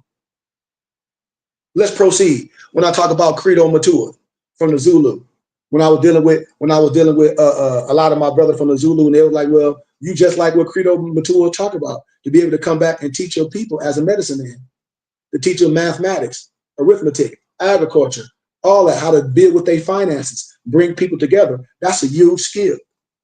And then the European got rich off him. Who? They let David Icke research what I'm saying. The European David Icke got rich off interviewing Credo Matua. And that's what I'll be telling us. We got to stop going on these people platforms. Let's do our own. Let's go private. Support us with small donations and watch us build. This is what I'll be telling us. Other people get rich off our wisdom and use it as power. How? Secret societies, Masonic houses. And then the Negroes that don't know signs and symbols that you will see on TikTok, crazy people that just be dissing things, just have no understanding on nothing. Nothing. They just be talking. They just be talking out the side of their stupid neck. Just like when I told y'all, one of my Mufti's nobles put in the text stream, Malik did, the scientist. And remember I told y'all, I forget his name. If Malik was here, he'll know. The doctor, I forget his name, it'll come to me. DeGrassis, I think that's his name. Might be wrong. But anyway, how Terrence Howard gave him, was like, can you research some stuff that he wrote? And the scientists were like, this is nothing heavy. Actually, this is like a schoolmaster. But he told Terrence Howard, the pictures are pretty on the last page. You may see these people profess things and they got some secret wisdom. You don't have no secret wisdom. You just talk about some stuff people don't know. This is what he talked. This is what Terrence Howard talking about right here.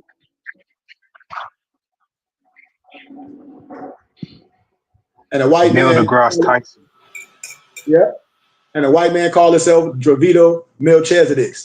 And then the Europeans that they be writing this, they see me, they say, well, you are the original Melchizedek. Because I know where they get this shit from. Excuse my candor. It's 2 volumes. This is where Terrence Howard got this stuff up. All the so-called cubes, all the so-called circles and all that. I know where you got the stuff from. I know where it all come from. That's why I'll be like, dude, these people is characters. They programmed you. All Egyptian manuscripts, when you look, I sent y'all this volumes. I converted these to PDF. Y'all got the volumes. I sent this to y'all. They know what it is. It's all Egyptian manuscripts. The European ain't nothing but a transcriber, and most of them Masons. And that's why I showed y'all the book, Atlantis of a Latter Days. I keep showing y'all connecting the dots, but we playing stupid. These people don't have nothing. No disrespect. It's all Egyptian manuscripts. Everything. Everything. It's architecture. It's compass and square movement. They all know what I'm saying. I ain't gonna stay in all these books, but that's what that is. Check. It's 2 volumes. Check. Somebody rock with your brothers. Check. We checking stuff. We checking stuff. We checking stuff.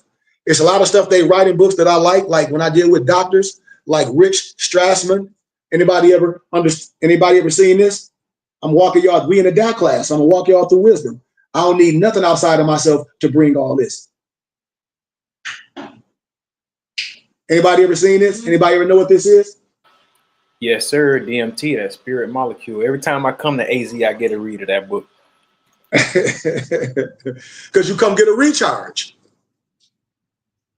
See, they don't understand it. Because you come get a recharge. People don't even know the voodoo I done on y'all. Because you come get a recharge. Just like I have to get a recharge. How I astroplane in real life. Like how I do all this because my spirit is all in y'all. So a lot of stuff that y'all take, I already know what y'all be going on. You be like, damn, how she know? I've been there. I've been there. Where? Everywhere. I've been there. I'm right in your heart. You right in my heart. That's why we transparent with each other. That's why I can be honest. That's why I tell my brothers, I operate off small donations. Y'all should be happy to donate to me. People should be like, damn, Sheik, I ain't donate. What's your information? Instead of just sitting on their ass and not supporting, we never have nothing. But that's what we do to each other.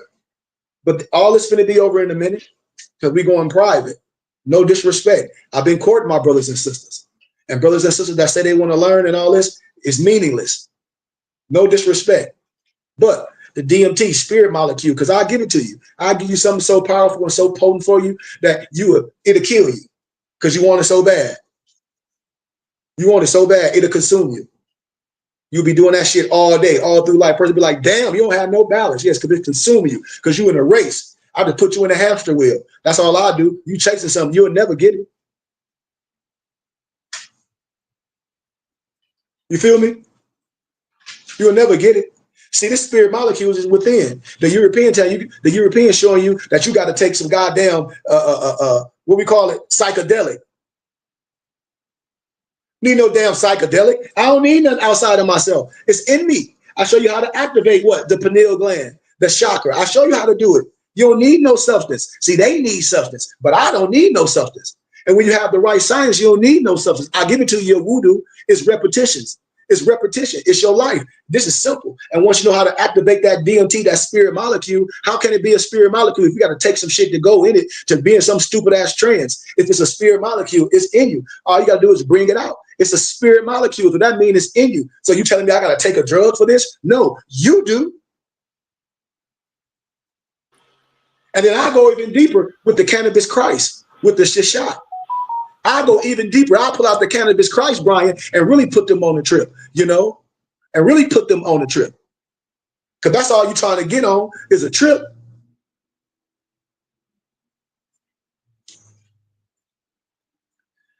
Man, I told y'all my arcana. People like, well, damn, everybody know we all been sick. I told y'all our second meet and greet. I came out that was when the cocoa was going around, the so-called virus. I was sick than a horse. But asked my empress what I did. You know, I said, babe, I got to do this, do this, do this. Boom. I did some things to get me back right. Even my mufti had the cocoa. He ain't sitting on his butt. He ain't taking what we did our things. We use our arcana, the things that we talk about. We can diagnose ourselves. I came with all the herbs. I got all these ancient herb books. Forget any books that's modern. I come from the home study for herbology. That's the doctor from Honduras where Dr. CD got everything from. Now, if anybody come with the fugazi, I don't care what type of herbalist or who you say you on the internet, I'm gonna have you sit on your hands. Because I don't got nothing to sell you. Any concoction somebody's selling you, you just give me a donation, I'll make it for you and tell you how to make it, and then you can make it for life. And be like, this brother just showed me how, because I got all the ingredients. That's how. I got all the ingredients. That's what I'm telling you. What I have is worth something. I'm gonna be gone in a minute. I'm telling my people, and I operate on small donations. How we gonna have a brick and mortar? How people gonna come and talk if this don't work? I'm telling y'all, it's so much. And then I put you on another trip. I'll put you on a whole nother trip. Watch this. Okay, in the tents, when they said the so-called high priest, they went in the tent. I should pull out my cannabis Christ, but I'll do that at another time because that's gonna be a whole teaching of itself. They went in the tent and they burnt the incense. Right. Okay. So that it wasn't no incense you buy from the damn store. What was it? The shisha. The shisha. The shisha. So also you could post to drink the tea. I know how to take this stuff and make it tea bags and then drink it. Was we supposed to smoke stuff like that? No, not technically. Vaporize it, yes, but smoking natural and all that, is it a problem? No. Does it activate things? Yes. That's why when I talk about melanin, the chemical key to Black greatness, the reason why we connect to certain these things, because our so-called melanin and our DNA that attracts us to those things. But nobody will catch it because we haven't been able to sit down and learn this. You know? What you say, 17th degree. Hey, Carlin be like, I'm telling you, everything I speak is wisdom. They be missing what I be saying. It's only selected for a certain few. We might know how to do things. That's why I speak in wisdom. We might know how to make outer images, but the outer images mean nothing. They like rabbit foots. Why? Because the vessel is all that. I don't need none of that. I can just imagine it. I don't need no lucky rabbit's foot. I don't need no staff. I get a stick. I'll get a stick. I'll get a stick. Well, that ain't nothing but Boy Scouts. When people say the 17th degree, that ain't no high degree. I call that tiger cubs. No disrespect. I call that tiger cubs. You learn that in Boy Scouts. That ain't no 17th degree. I teach this. I raise up in. That's Boy Scouts. I show you how to what wood is good to burn, what plants good to eat, all that stuff. All that. That's Boy Scouts. That's elementary wisdom. That's what that is. That ain't nothing complex. So when people say, oh, the complex, no, it ain't. I got all the manuscripts. I have a person be like, well, you right. I know, sir. I know what tincture to use. I know how to wrap bandages. I know how to make a fire with a stick and this and a rock, because a certain rock like a flint is what so much. I know how to pitch water. I know what chemical I can buy to take dirty, muddy ass water, put my chemical in it and make it clean drinking water, and then use my tester to make sure it's clean?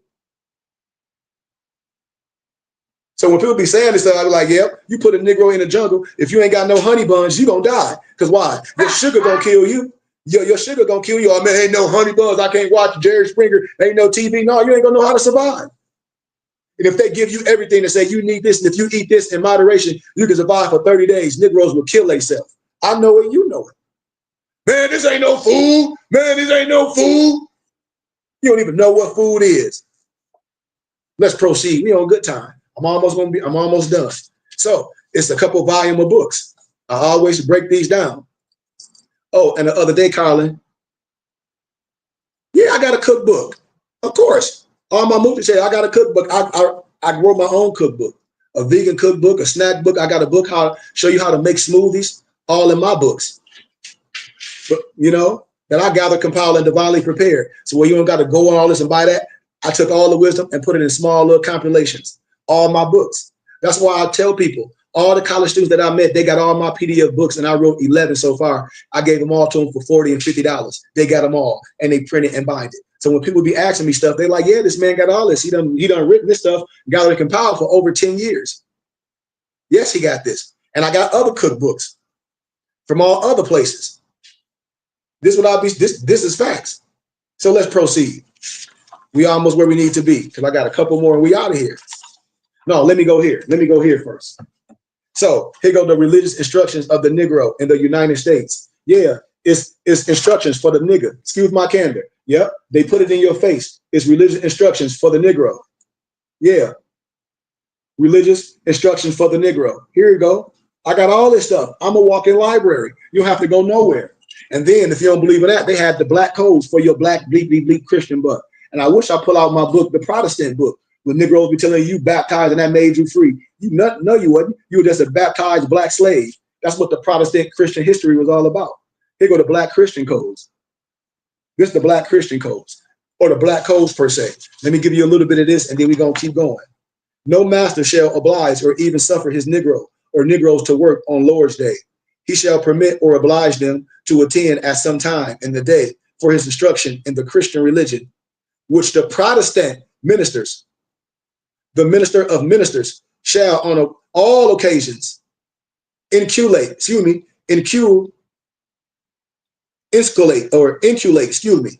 the Negroes the natural obligations to a married state where there are female slaves cohabiting with them, and an absolute forbearance of blaspheming the name of God by profound cursing or swearing. That's how they came up with the so-called anti-Semitic. I'll show y'all that too.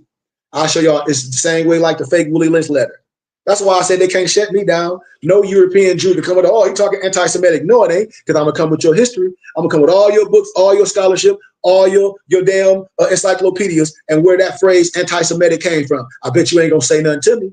I bet you're going to look there and stupid like, oh, or you should be scared. She scared of what? What the fuck? What I'm scared of? I'm telling you, I tell people I already live like a dead man, so it's a wrap. It ain't nothing nobody can do to me in the flesh. Nothing. Pooh diddly. 1833, no person of color, whether free or slave. When I talk about the Dred Scott law was never abolished, no matter if you free or slave, you're black, beep, bleep, bleep, don't have no rights. Yes. 1833, no person of color, whether free or slave, shall be allowed to preach, to extort, or join in any religious exercise with any person of color, either free or slave, there being more than 7 persons of color present.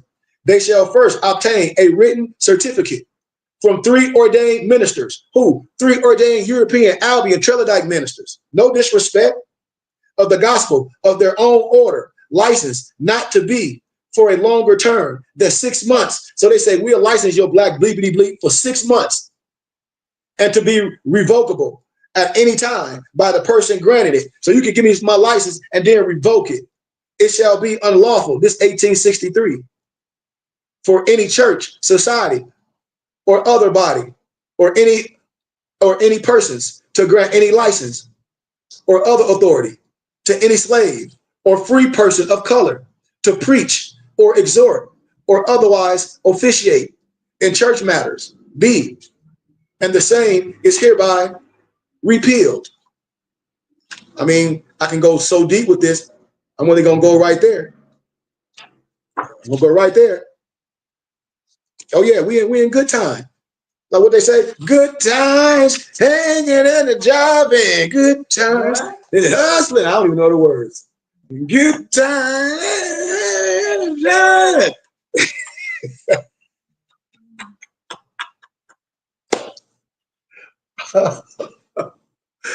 Oh, man, I'm having so much fun today, man. I am having so much fun today because, like I said, man, I love all my people. But all good things, they come to an end. That's why I feel so happy about all the work that I've done, all the videos that I put out here for database. You know, I feel so good about where me and my Moochie's going to the next level. Like I said, I just feel so good, like we're going to the next level. And all this is going to be over. Like a lot of stuff on social media, what one of my guys doing, my PR guy, because I just got a PR person. I'll share that later. They're taking all my videos and deleting them off all social media. Taking all my videos, everything that you're gonna see of me is gonna be gone off all social media, and they finna repackage and throw that shit out there. And I said, screw it. I said, I told y'all, watch what's finna happen. I told people this day was coming, and I knew it. And I said, yep, it's gonna happen. They're like, sir, you got too much this, and the other. You can boom, boom. I said, well, let's put it in play. None of your brothers that connected to you never is doing this and saying, hey, use you like this. You got a full library. Ain't nobody linking you with other people in their countries, in their cities, in their areas. What's going on? I don't know, but I'll come to y'all because I love y'all. Let's do business. Watch this. I'm just keeping it 100. I'm going to always be transparent. Ain't nobody giving you this. And then can give it to you like this and give you the library. So you don't got to spend all that money. I have it, the source. Watch this. When people be talking about this, these are volumes called Lee Cummings, the Negro Question. It's a whole bunch of volumes. See, they be knowing this stuff. Listen to this. When the European powers carved up Africa, it was the custom of the European kings in those days to send out a cartographer. A cartographer is a map maker to outline and pinpoint his holdings. There was a cartographer in 1747 who went by the name of Emmanuel Bowen. Research what she's telling you. This man held the title of royal cartographer. You know what a cartographer is? No, I don't. Well, research it. For two European kings, King George of England and King Louis of France. What is unusual about the map that Emmanuel Bowen brought back to the two kings is that in the center of the map, Bowen shows that the true name of the so-called slave coast was none other than the kingdom of Judah. Judah was known by 4 different names. This is what I was telling you the other day, Brother Carlin. Names at that time: Judah, Wuda, Huda, Judah with a J, Wahuda with a W, or Cuda with a Q, or Abir with an A. That's just a couple names. What does this mean to those of us who have been in the pursuit of truth? It means we have proof from the royal map maker himself that Judah was indeed listed among the inhabitants of what? Africa. Of even greater interest is the fact that the maps were not disputed by the two kings. What? These two different kings. I'm giving you scholarship. I'm giving you history in less than 3 hours. Illuminating you. You would do well to take heed to the fact that the British laid claim to the so-called slave coast, remember? And that its inhabitants were sold into the British colonies, and one being in North America. Now, how authentic is this map? She's giving you scholarship. You want to see where it's at? Research Northwestern University authentic map of West Africa. And the University of Northwestern, which is in Evanston, Illinois, has this map in their inventory. And it's listed under, it listed as an authentic map of West Africa. Research what I'm telling you. 1747 by Emmanuel Bowen. I bet you find everything she's telling you. And then you say, why they ain't teach me this in school? Even to say, is a fort called Fort Ajuda. It's a fort called Ajuda. Yeah. And if you pull up the information online or at Northwestern University, this is what you will see. Watch this. We on the head, cracking it. Boop. White meat coming out. Yolk. Humpty Dumpty. Had a fall. Yolk. Northwestern University Library maps of the title. A new and accurate map of what? Negro land. See how they play games? They call it Negro land. Okay, well, let's deal with it. I don't care what you call it. Cartographer, Emmanuel Bowen, 1747. The size of the image is 35 times 43 centimeters, place of publication, London, London, London. All the stuff I'm talking about is accepted. Where? In Europe. This is what I keep telling y'all when I say brothers and sisters, I've done put a lot of work in and made a lot of connections. I'm steady trying to do this for our people. And the things they want me to come join and go to their museum, I want to create my own museum.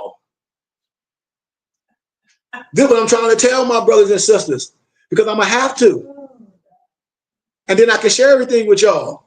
What? Everything that they taken, that they got in private, that they teaching at Harvard, Oxford, and Cambridge, that I have.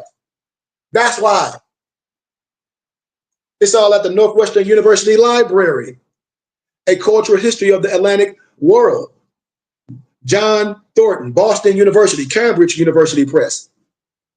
On page 64 and 70, reference is made that the French had a director at Wuda, aka Judah, and that the French also had a trading post at Savi, the capital of Judah, or Wuda.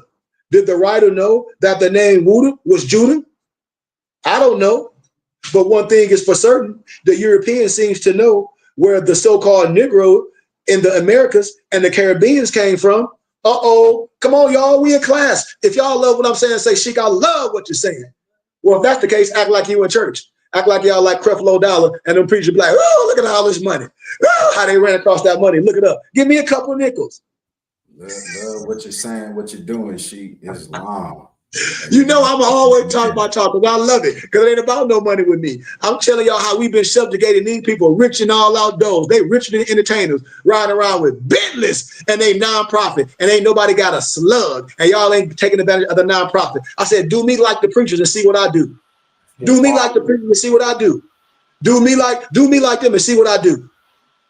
Ain't nobody gave me no $200. Ain't nobody say, oh, shit, we love you, gave me no $1,000 and walked up there and all. All I asked for is $10. And then I said, you donate $10, I'm going to give you a piece of literature that's going to cost 100, 300, 400, 500 times more than what you gave. Why? Because I can. Because I'm courting you. And when you have it on your heart, you say, man, I don't mind donating to this. And his brother give me a donation. Why? Because everything that he got, I want. And he gives. All he asked for is a donation. I ain't selling you nothing. Let's proceed. There's a publication written at Louisiana State University titled The Creole New Orleans, Race and Americanization, edited by Rich and Joseph Logston. These Europeans, Louisiana State University Press, Baton Rouge, and London. Ask any of our brothers in Louisiana, have they read it? They don't even know what I'll be talking about. On page 67 of the book are the notes of a white slave recalling the inventory of human beings on a cargo ship. Let's see what he writes. He writes that 16 slave trading ships arrived from the Senegal region. 6 ships came from Judah and landed at the mouth of the Mississippi. And in 1731, 1 ship from Judah landed 464 slaves at the mouth of the Mississippi. On page 69, it states, what? In their charter or in their chattel. They always wrote things down in their diary. Always. I'm telling you, they had to. Especially when you're traveling, you got to travel your cargo because you want to be assured. Y'all don't hear me. The Company of India had a trading post at Judah, aka the Gulf of what? Benin. Fact check your brother. Is it? And there is competed. They all competed. All the nations of Europe, the Portugal, what? The slave trade, the Spanish slave trade, the Spanish acquisition. The Portuguese was taking the upper hand at Judah. Northwestern University, Boston University, and Louisiana State University have in its possession documents calling the slave coast Africa Judah. And if you won't believe me, surely you believe the so-called academics aren't lying to you, right? Because they're supposed to be the what? The caretakers of what? Truth. You also have a town named Judah that was in existence before the Portuguese ever existed or ever set foot on West African soils. The Kingdom of Judah, slave coast, was controlled by the British, and all the blacks, Jews, came pouring into the British colonies. The question that arises from the research is, how did these so-called black Jews get to the West Africa? And when did they begin to arrive? Oh boy, we on good time. Woo! Y'all in class today, y'all should be like, man, the answer is hidden with what? The so-called Abraham of the Bible. Let's visit it. Watch this. Oh, Abraham, how could this be? Let me show y'all this figure. Man, see, when I show y'all pictures, when I say they can't erase where we were, you know, Nusso said on what is that, above the rim? They can't erase where we were. They can't erase where we were, Brian. They can't erase where we were, Brian. Why? Because it's a stone, ninja. Because it's a stone, Uncle Ruckus. Because it's a stone. That's why. The Mari painting scene. Let's break it down. Let's break it down. Here go a pictorial for all these suckers. Oh, let's break it down. Here go the paint scene. You see it right here. For all these suckers. Let's break it down, though. Let's break it down what it means. This painting that was found in ancient Mesopotamia is called the Mari painting scene. The brown-skinned people in the picture are the ancient Sumerians. Sumer, Sinar in your Bible was located near the Tigris and the Euphrates River, modern-day Iran and Iraq. Uh-oh, now, watch this, Brian. Remember I told y'all what I just said, modern-day what? Iran and Iraq, right? Right? Yes, sir. Yes, sir. Okay, now watch this. You like, oh, Sheik, you cooking. You cooking, boy, you cooking. You cooking, boy, you cooking. You cook, boy, you cooking. And then I told you about fake Zachariah Stinson and the Anunnaki. It ain't nothing but the Iberian, right? Right, Brian? Come on. Now when you look at their attire, and then I'm going to give you a film to look back. And then y'all hit me up, email me, and be like, damn, G. And tell me what y'all see over here in Iran in 1848 and 1858 by these pictures and these diagrams by Colonial Luigi. And on YouTube, this is how you pull it up. It's called The First Photos Ever Taken of Iran, 1848 to 1858 by Colonial Luigi. And then I'm going to start showing you all this bush, the ancient world. You're going to be like, damn, sheep. You're going to be like, damn, sheep. I'll be like, yeah. I'm telling you, and ain't nobody going to say all they can do is walk with their head down and put their head and put their tail in their butt. Excuse my candor. I'm telling it like that. Because this is the truth, and the truth will make you free. Let's proceed. Now we're dealing with the Bible. Watch this. The Bible, Genesis 11 and 31. What do it record? It records something. What do it record, Sheik? I'll tell you. It records that Abraham had his origination where? In Ur of the Chaldees. Ancient Ur was in the land of Sumer, Shinar in your Bible, or Mesopotamia. Or particularly interest is the tablets that were found in Sumer, in which the ancient Sumerians described themselves as what? The black-haired people. One of the mighty men that lived in that generation that went by the name Sargon, the Great, stated in his writings that he ruled over the black-headed people. I can show you in all the different volumes. I can show y'all a priest guiding a sacrificial bull fragment on a mural painting from the palace of Zimri, Lim, the Mari. It tells a story. This picture right here, I'm going to tell you what this whole thing means. It's in black and white, but I got the original document stored in my database. This brother just have it in the books, but I got all the original pictures, everything in my database. They can't erase what we were. They can break the nose all they want to. Even Nile Valley Contribution to Civilization by Tony Broader. I give him credit for that work. Real talk. But let's do this figure. From the evidence cited above, the image of the ancient Sumerians, the statement from the Sumerians describing family themselves as black, and the statement from Sargon the Great, one must conclude that the ancient people of Sumer or Ur were black, making Abraham of the Bible a black man. And this ain't no hate. I can show you that the misnomer black man is the father of civilization, proved by the Bible alone, with no prejudice, no hate. Tell me I'm lying. And I'll make you sit on your hands from truth. And truth has no sides. And that's what it should do. The truth should cut you. That's what it should do. Yes, it should. It should cut you, especially if you're lying. It should cut you. Yes, it should. It should cut you. Yes, the hell it should. You shouldn't be walking down. Yep, you should stand up and arise. That's what kumbaya means. Kumbaya don't mean no come by here. Come by here and do what? Come by here and be nice. Come by here and pat me on my head. No, I'm telling you to stand up and arise, brothers and sisters. That's the kum, the ba, and the yah. We out here been played. Our people are lost due to a lack of knowledge because we refuse to learn. Islam. I'll show y'all the pictures of a few warriors of Mesopotamia, Sur or Ur, that called themselves the Elamites in your Bible when the so-called Hebrew like that. We all Hebrew Israelites. No, we ain't all Hebrew Israelites. That's just an act. I gave y'all all of the influence with all these different families and backgrounds. I can show y'all all this stuff in stones, man. They got it in stone. They try to say it's some aliens. They try to talk about some Anunnaki with all the beards and the fringes and the fez, you know, and the tunics with the fringes, everything. Look at it. The European lie. They all lower level Freemasons. When you look at King Shulgi, the Sumerian king of Ur, when you look at King Gouda of Lagash, they know it. They know it. We have it. They got this stuff in their private museums. Sargon the Great of Sumer. You know how brothers be like, man, I'm gonna have waves in my beard. Can't no European get no to look like that. No disrespect. No disrespect. It's there. Sargon the Great of Sumer. In order to trace the seed of Abraham, I will have to use the Bible as a reference. Watch this. What is that big book sitting on your granny table? The Bible history, the book from creation and restoration of the earth after the war of heaven. That's why I laugh at brothers talk about the Bible is some white man book, whatever. Man, I ain't even playing your game. The Bible is also the history of the world before it happens, the foreknown knowledge of God. And lastly, the Bible is a record of genealogy of the children of Israel, without which Israel could never find itself. So when you turn to the book of Chronicles in the King James Version, in First Chronicles, the first chapter, verse 34, what do it say? And Abraham begot Isaac, don't it? Don't it? Yeah. And the sons of Isaac, Esau and Israel, don't it? Yeah. The son that we will use for the purpose of this science will be what? Israel. Let's just use that for speaking purposes. What somebody say? Donation. Oh yeah, thank you, bro. Thank you for the donation, my Mufti Dantes. Thank you, brother. Thank you. How the church people say it?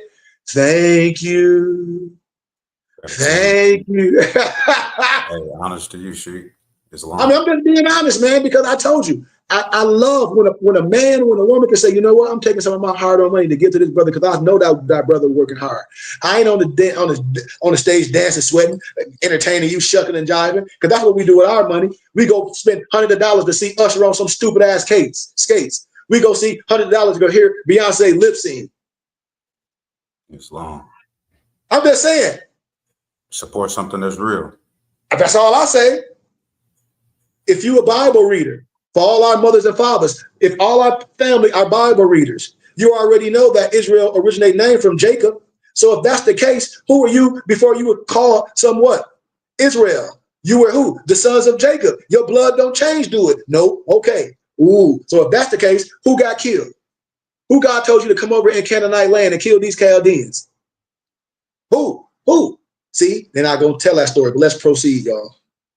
This is the lineage of the sons of Israel. In First Chronicles chapter 2 and verse 1, it reads, I quote, these are the sons of Israel, don't it? Reuben, Simon, Levi, Judah, Issachar, Zebulun, Dan, Joseph, Benjamin, Naphtali, Gad, and Asher, or Asher. The book of Exodus chapter 1, verse 1 through 5 reads, now these are the names of the children of Israel, which came into Egypt. Every man and his household came with Jacob. Didn't it say that? Israel, Reuben, Simon, Levi, Judah, Issachar, Zebulun, Benjamin, Dan, Naphtali, Gad, Asher, and Joseph. All of the souls that came out of Israel were 70 souls, for Joseph was in Egypt already. Now the word Egypt means black. And in order for us to understand that effectively, I got to show you pictures of the true Egyptians, because we have some people in Egypt today who are pawning themselves off in the world as true Egyptians. No, you're not, because the history say you black as what? The gypsies of what? Europe. See? Done. Stick a fork in them. Cooked. The people in Egypt today are not Egyptians. They are Turks left over from the old Turkish Empire. They know I'm telling the truth. I can show you stuff that's housed in the Vatican Museum. When I showed y'all about the Sibyls, what the Catholic Church have, they have everything I know. I'm elite. I've been in these houses. That's why. If they come lying, you done. Remember the National Geographic apologized. Didn't they have a cover called The Black Pharaohs of Egypt? Why didn't they call them the Pharaohs of Egypt? You see? All people of the world, all races have been migrating for the last so-called 6,000 years.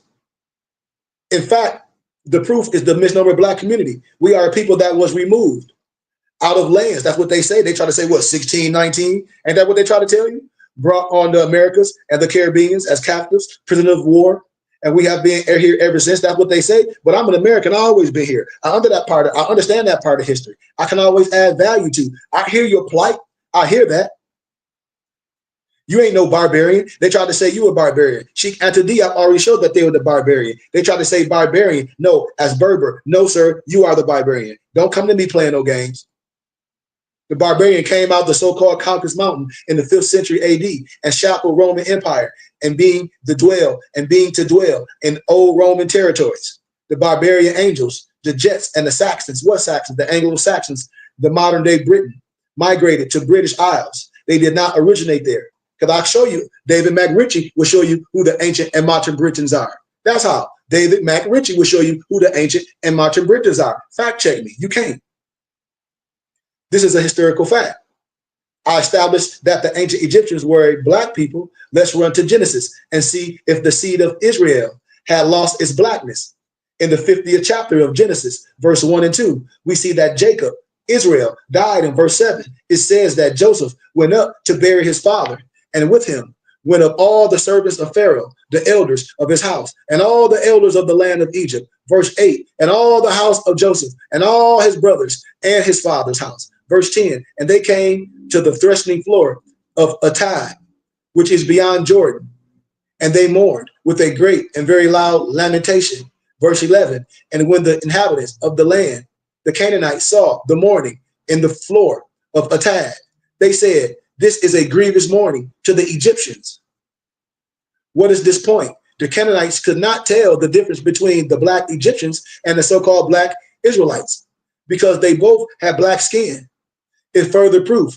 Yes, there was a coin found in Cairo, Muslim, with the image of Joseph on it. He was depicted as a black man. I'm telling you, I can show y'all all this. They know I'm telling the truth. They be mad as hell. Boy, I told y'all.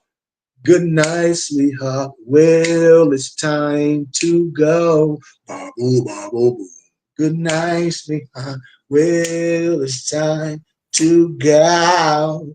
I got fun with it. Somebody lied to you. The image of Joseph was found on some coins in the museum in Cairo.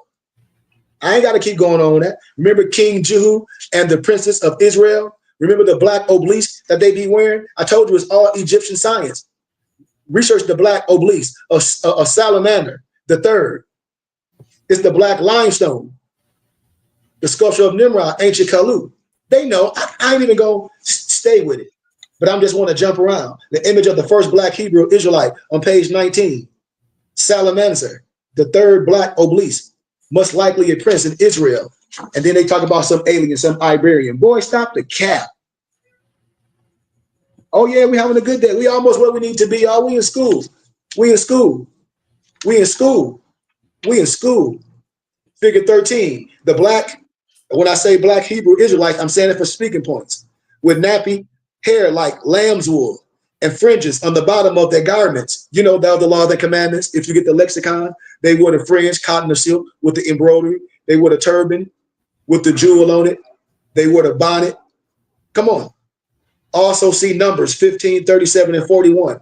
Israel was to put what? Fringes on the borders of their garments. To do what? To remember the commandments of God.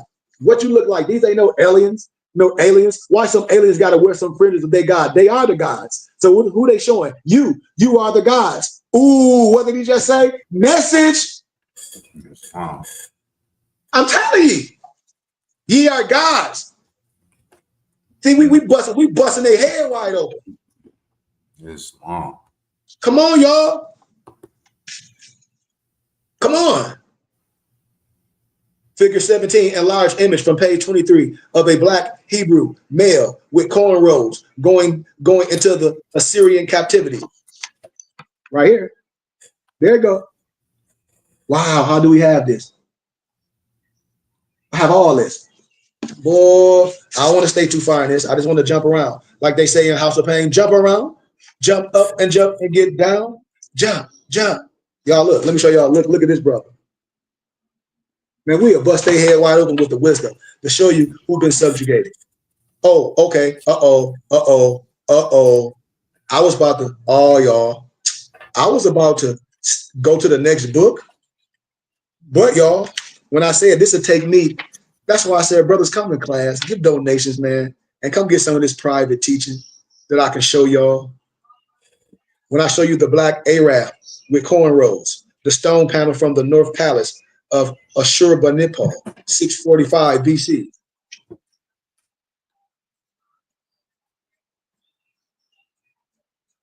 Look at that. Look, I got more. Like, they know what I'm saying. Watch, thankful cameras, the images and things. The Latin slides show Persians posing photographs. These brothers, look at these brothers. When you blow that up, those on the other page, those are the group of brothers sitting down right here. This is Lee Cummings, the Negro question. Watch, I'm gonna show y'all a little bit more. The Black Jewish Empire of West Africa, Ghana. I ain't gonna stay into that. The Bantu Hebrews, the names. I'll show you all that. But I done these lectures so much, all on my YouTube channel, all in lectures, all in colleges. Watch this. Let me show y'all something. I can show y'all the misnomer white invasion of Greece, the Greek Dark Ages, the figure 33, the Black Greeks of Akaturi, and the procession. I don't want to stay too far in that. We'll teach that later because I'm time restricted, so I gotta jump around. So let me get to this part. The Black Roman poet, Virgil. The Black Roman poet, Virgil.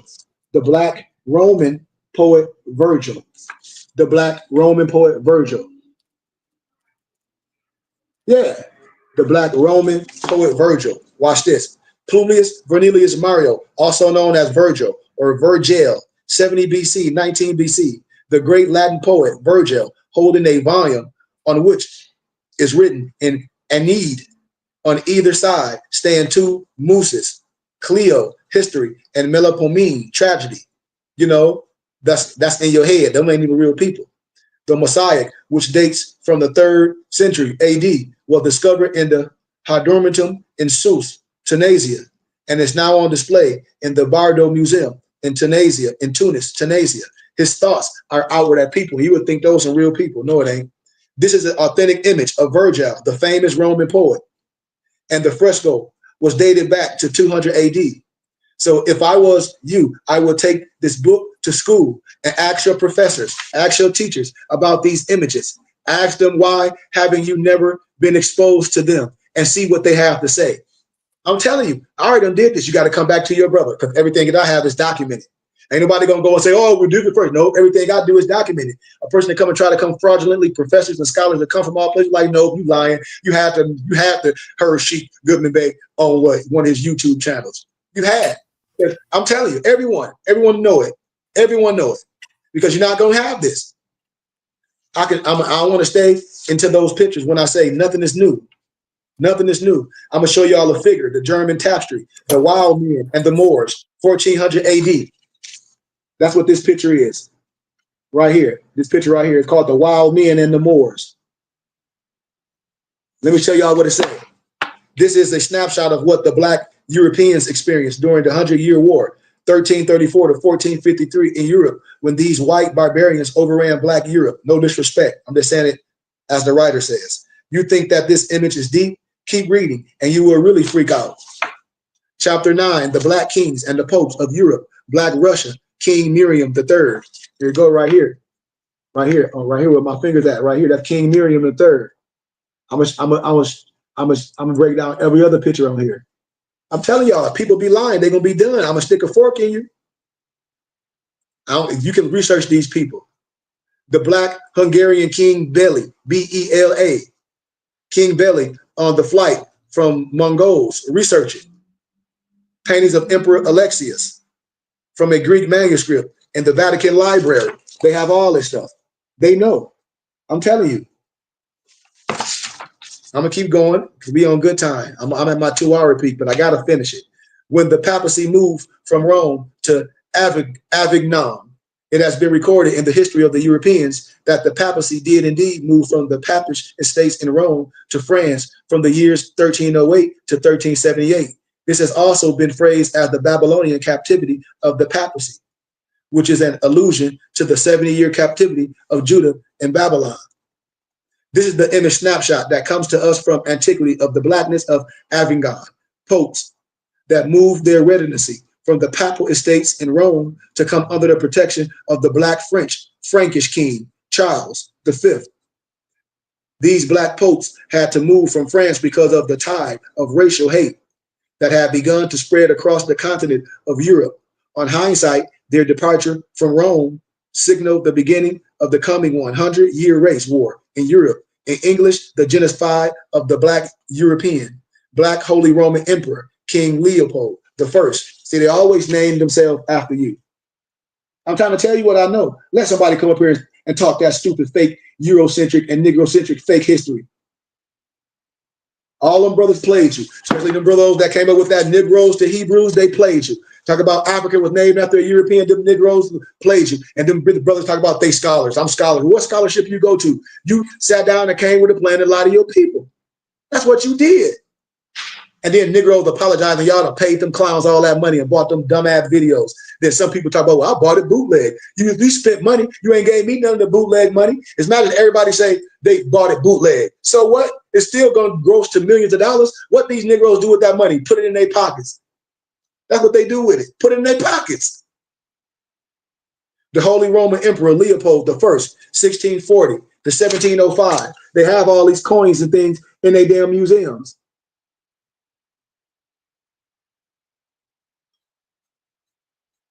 And then they can't hide nothing because in regular books, I show y'all the pictures be right there. Mario Habsburg of Austria, 1528 to 1603. Look at it when I blow the pictures up.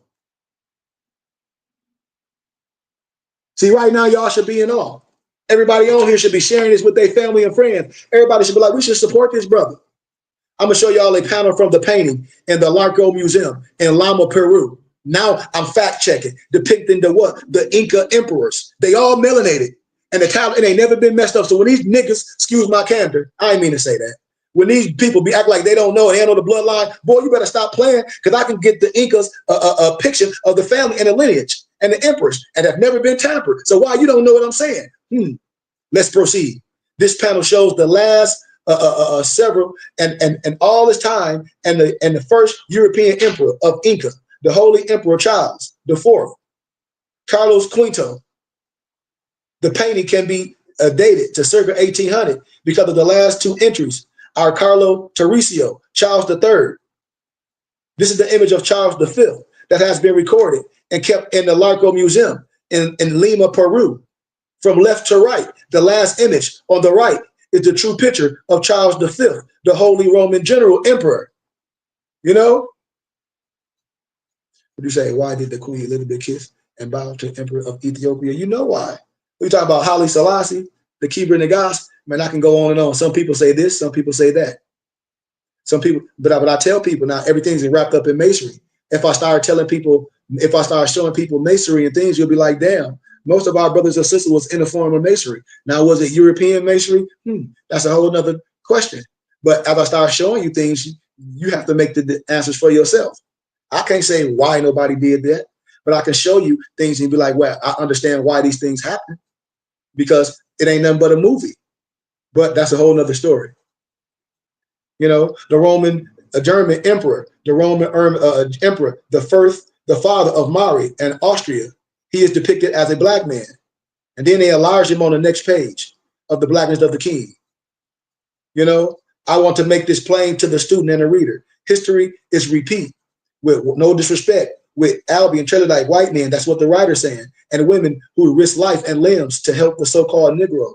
Abraham Lincoln, when he defended the Moore in court. John Brown, John Kennedy, Bobby Kennedy, and those whites who helped the Underground Railroad. That's what they say, to name a few. I'm just saying. And this image is an image of Charles V, taken from a painting in Lima, Peru Museum, depicting as a black king. When you look at it, you will see it. In the book, it's kind of, you know, when you can look at it right here, this figure, you'll be like, damn, he's melanated. You know, and when you research it for yourself, you're going to be like, brother, he's melanated with curly hair. It's going to start blowing your mind. You'll be like, well, who lied to us? Why somebody? You'll be like, well, wait a minute, Sheik. Yep, you should say, wait a minute. You want to ask King Charlemagne, the Black Holy Roman Emperor. Charlemagne, yes, in Czech Republic in Russia. Charlemagne, these pictures in Russia. This portrait of Charlemagne comes to you from Karjin Castle in the Czech Republic. It appears that the brothers in Eastern Europe had no problem with the truth concerning the black emperors. Why? Because I'm going to show you all the scholars in first century that agree with me, and then we're going to be out of here. The symbol on his shield is the symbol, two black eagles of the Black Holy Roman a German emperor of Europe. This is a fact, not fiction. That only fiction is in our modern day history books. The real history of Europe is a black history. After the Renaissance period in Europe, everything was black, became white, including the symbol of the Habsburg Empire. The eagle is now painted white instead of black. I'm telling you. Look at Charlemagne on his throne, right here. Look at that picture, that bronze picture. Look at that. Woo, we on their head. A picture states 1,000 words. Hitler said, "Go home, black man. This is not your work." Because Hitler he wasn't calling us a bastard. You can get a book by Henry Ford called The International Jew. You can get another book by I forget the European name. It's The 13th Tribe, but it's a book called The International Jew. I got these books. I show y'all all this stuff. All these people be quoting. I'm telling y'all, I can go through a whole book list. I told y'all I got the whole book list. It ain't nothing that nobody can quote. It's right here. I'm telling you, everything is right here. I got the book when he was calling who the Baffert. I have the book because he was speaking Sprechen die Deutsch. He was speaking German. So if you don't know how to interpret German or have the alphabet, we just gonna go by he say, she say, because they were speaking German. They were speaking Sprechen die Deutsch. So if a person don't know the language, everything's gonna be passed down. I have the documents. You know what? The documents in German.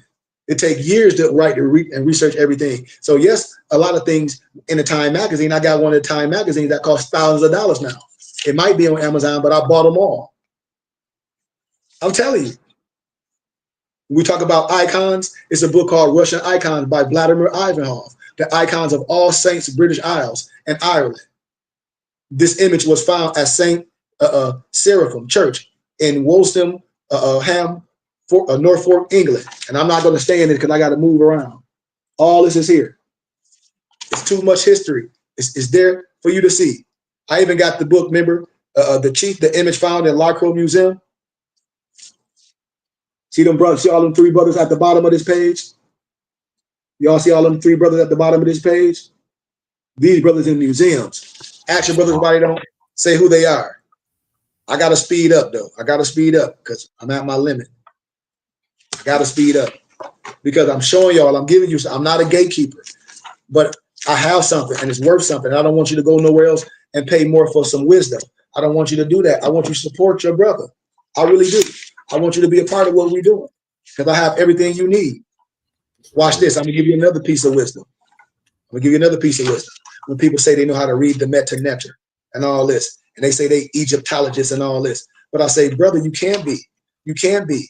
Because Egyptologists that are asked the question, where is proof that exists of king of Israel, the kings of Judah, the YHDH or the YHWH? They can't say, because if YHWH exists in the scriptures, then there should be some proof in the records of the surrounding nations concerning him. The same with the Israelites. Some in their official records should have a written account of these people. And your teachers of the gospel should be able to show you. So stop being offended every time someone disagrees with you and your biblical philosophy. And if you know what you're talking about, simply show them. So I'm going to show y'all something in the next few pages, the Hebrew Israelites of the Bible and the record of the YHWH of Israel.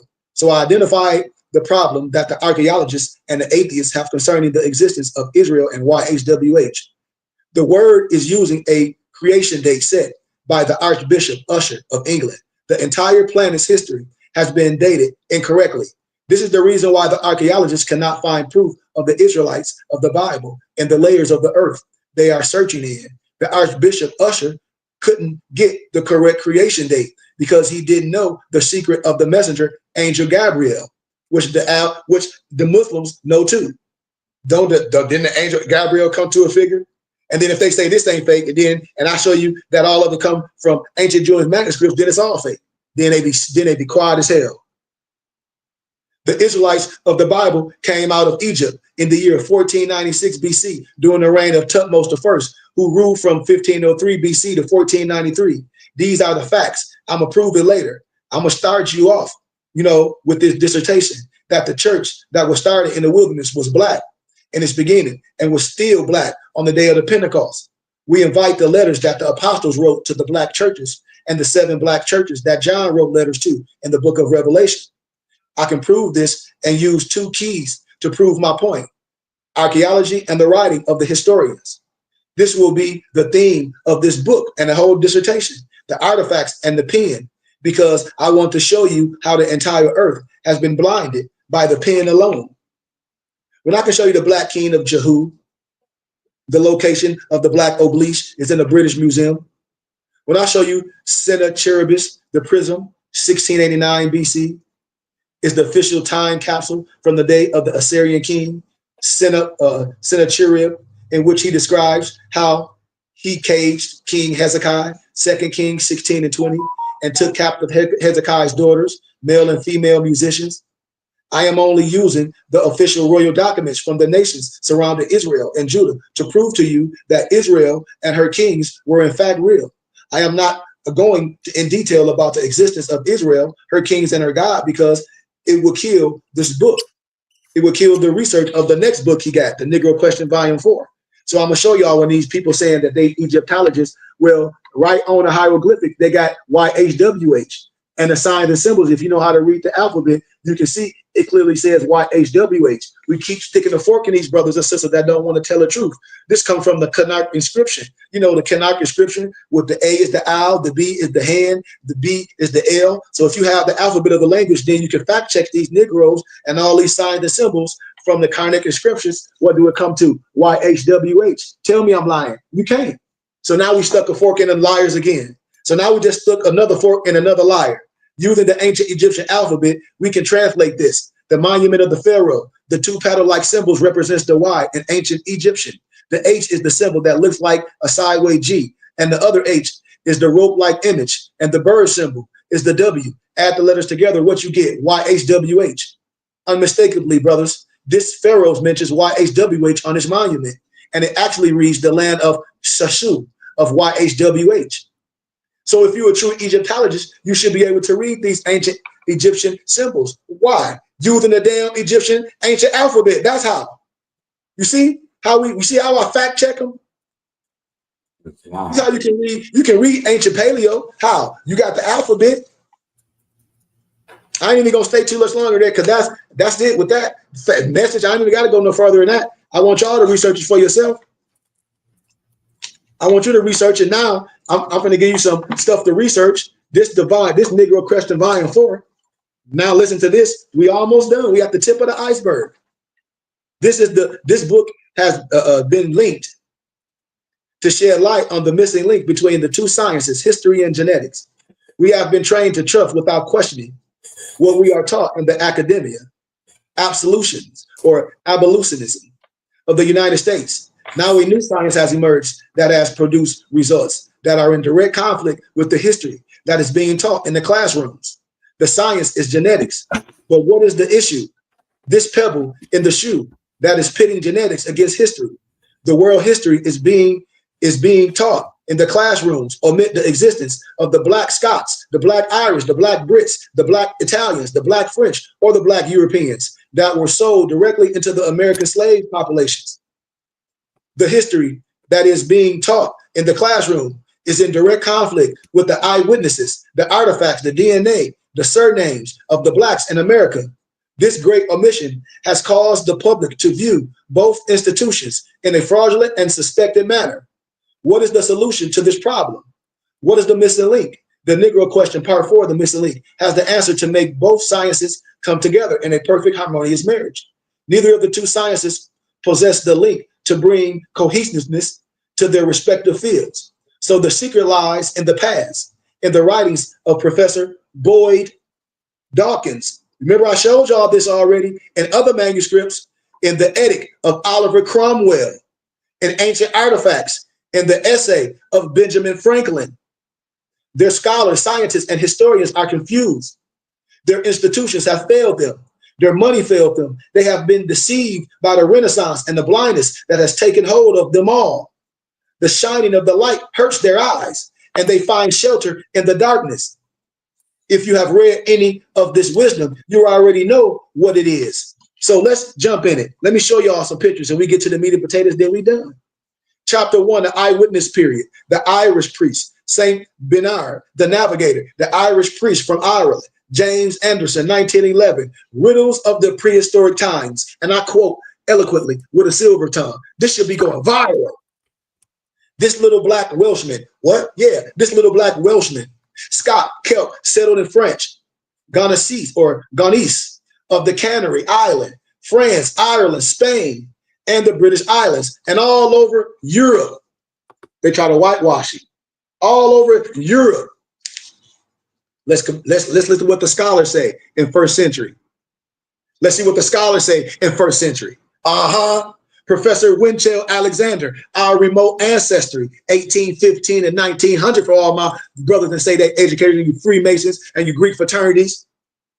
These short black men came from Atlantis, Northern Africa, and they overran Europe. They were known as Britons. So why your kid go take African-American studies and don't know what I'm talking about? You're going to be lied to. You're going to be lied to. You're going to be lied to. And there ain't no truth in you. Your professors will be proven lied to. I debate any professor with love because I only debate my equals. Everybody else I teach, I bet you your professor wouldn't want to have a conversation with me. They'll sit on their hands. And the first thing, they have to tell the truth if they're a Freemason or not. Because if they is, then it's a wrap. If they're a Greek fraternity, it's a wrap.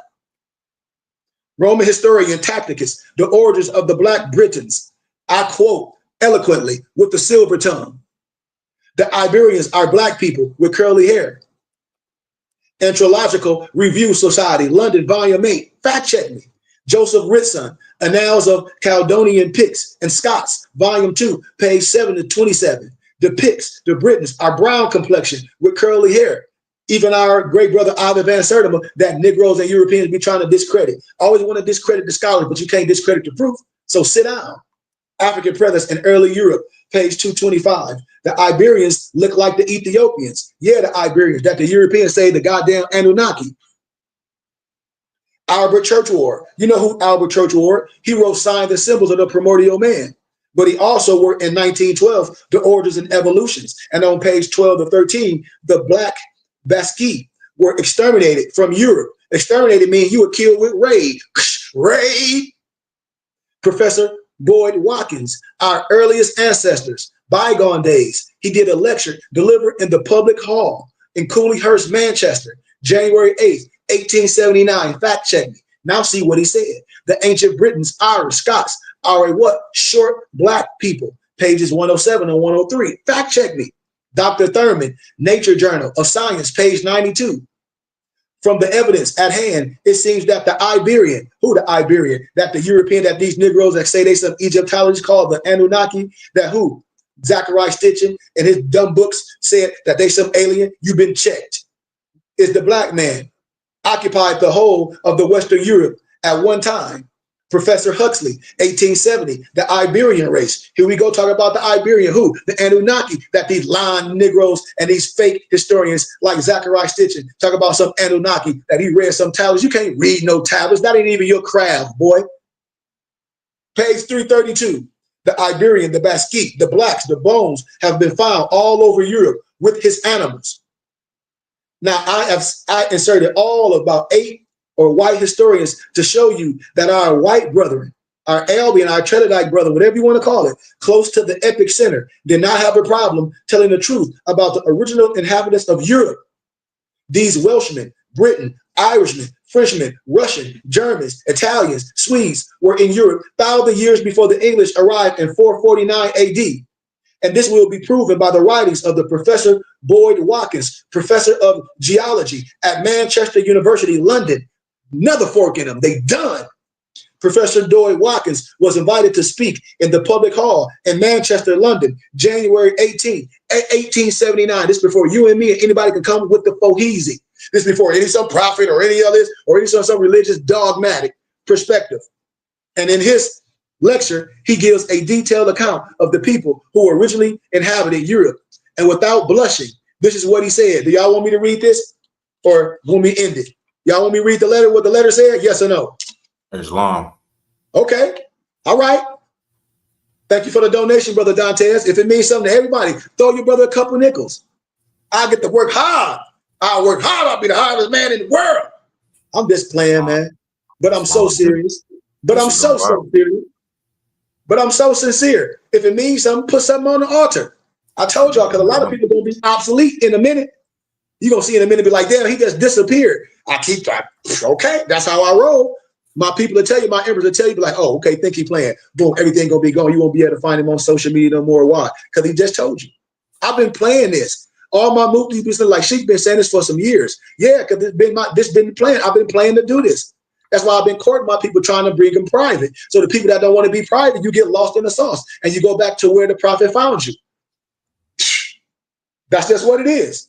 But listen to this. The original people of Britain, France, Spain, and England. This is his letter, our remote ancestry. Page 95 to 106. This Professor Doy Watkins were short black men of about 5 feet, 6 inches. Remember the book, the African? Remember the book by Imhotep?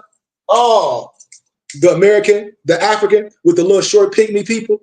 I'll show you that. I got the little book, scholarship, history, and everybody be called the more science. Oh, Noble Drew Ali said, man, I ain't talking about Noble Drew Ali. Forget all that. I'm saying history. They were in England when our fathers, the white English, invaded the land in 449 AD. Our fathers were like a warlike people who by 607 AD had pushed the Basque west into the Wales, Cumberland, Westmoreland, and the highlands of Scotland and Devon. These black people boasted that they were citizens of the Roman Empire. The West, or ancient Britons, were in possession before the Romans ever came here. These black Basque Britain have brought the knowledge of iron and bronze with them. The iron and bronze technology will be proven perfectly when I show you the German tapestry. These people were herdsmen. They possessed the short-horned ox, the horned sheep, the goat, the pig, and the horse. Evidence of their civilization can be seen all over the continent of Europe, as well as throughout the British Islands, extending as far as Germany, Switzerland, and France and Spain.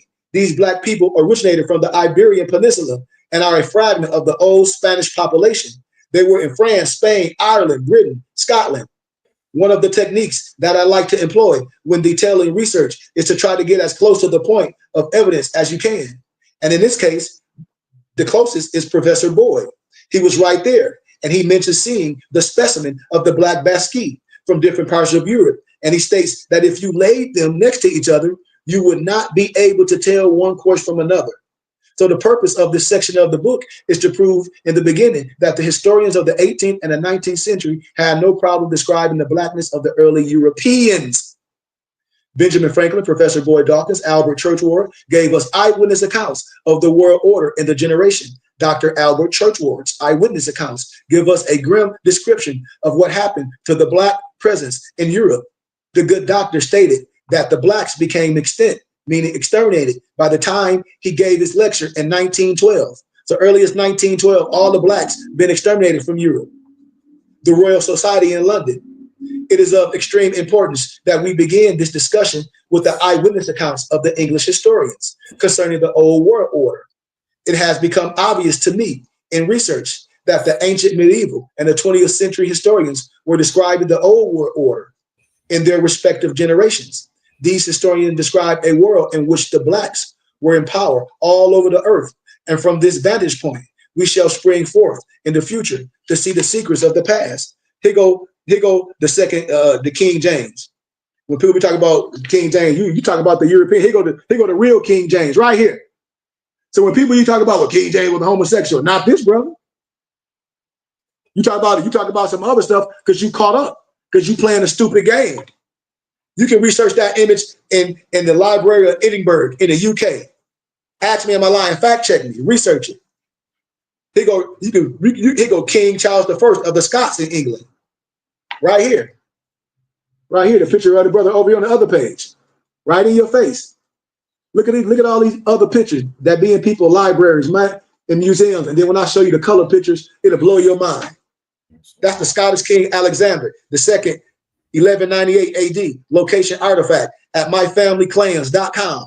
Go to myfamilyclans.com and research the Scottish King Alexander II, 1190 AD. Location of artifact is at myfamilyclans.com. The other image I showed you of King Charles I, the image of the Book of Leviathan. The author is Thomas Hobbes. You know what I'm talking about. The Book of Leviathan. The book is by Thomas Hobbes. I'm telling y'all ancient books. It was written in 1651. King Charles I, had the unlikely distinction of having his head cut off by the English, the AKA the white subjects in his realm. King Charles I wasn't the only one to suffer this indignation. When the English overran the country, they hung and decapitated the men, raped the women, buried the citizens at the stake, and dashed the children against the stone. That's the story of Oliver Cromwell, the European Christian masonry. I'm telling you, this is the bit of history that's not taught or reported in the annals of the world histories. But I'm telling you, I bet you can't prove me wrong. I bet you nobody, when you research Oliver Cromwell in this book called The New Perspectives, and you see that book, I'll show you stuff. And I suggest you to read the book and what happened to the Irish, the Scots, and the British during the terror of Oliver Cromwell. I'm telling you, I ain't gonna stay all in that because it'll take too much time. It'll take too much time. Remember the 100 Amazing Facts About the Negro by J.A. Rogers? I remember a lot of people used to think J.A. Rogers was a European, you know? And when I show you about all the things that what the Ku Klux Klan wear, they stole all that stuff from what they saw the black priests of Seville wear, from the cone hat, everything. The Ku Klux Klan got that all from them. Even they writings, the Quran, Kloaran, it's just like the Quran. All the tenets and ordinance, all the same. Y'all see this picture right here? When I say don't be afraid of no ghosts, y'all see this right here? Y'all see the so-called Ku Klux Klan, right? Y'all see that? We almost done. Okay, we've been going for almost 3 hours. So this picture below is a parable of Seville Negro Order. For additional data on the nearly all the facts, see the 3 volumes of Sex and Race. But let me go back to the good part. Okay, hold on. Come here, the Negro. Okay.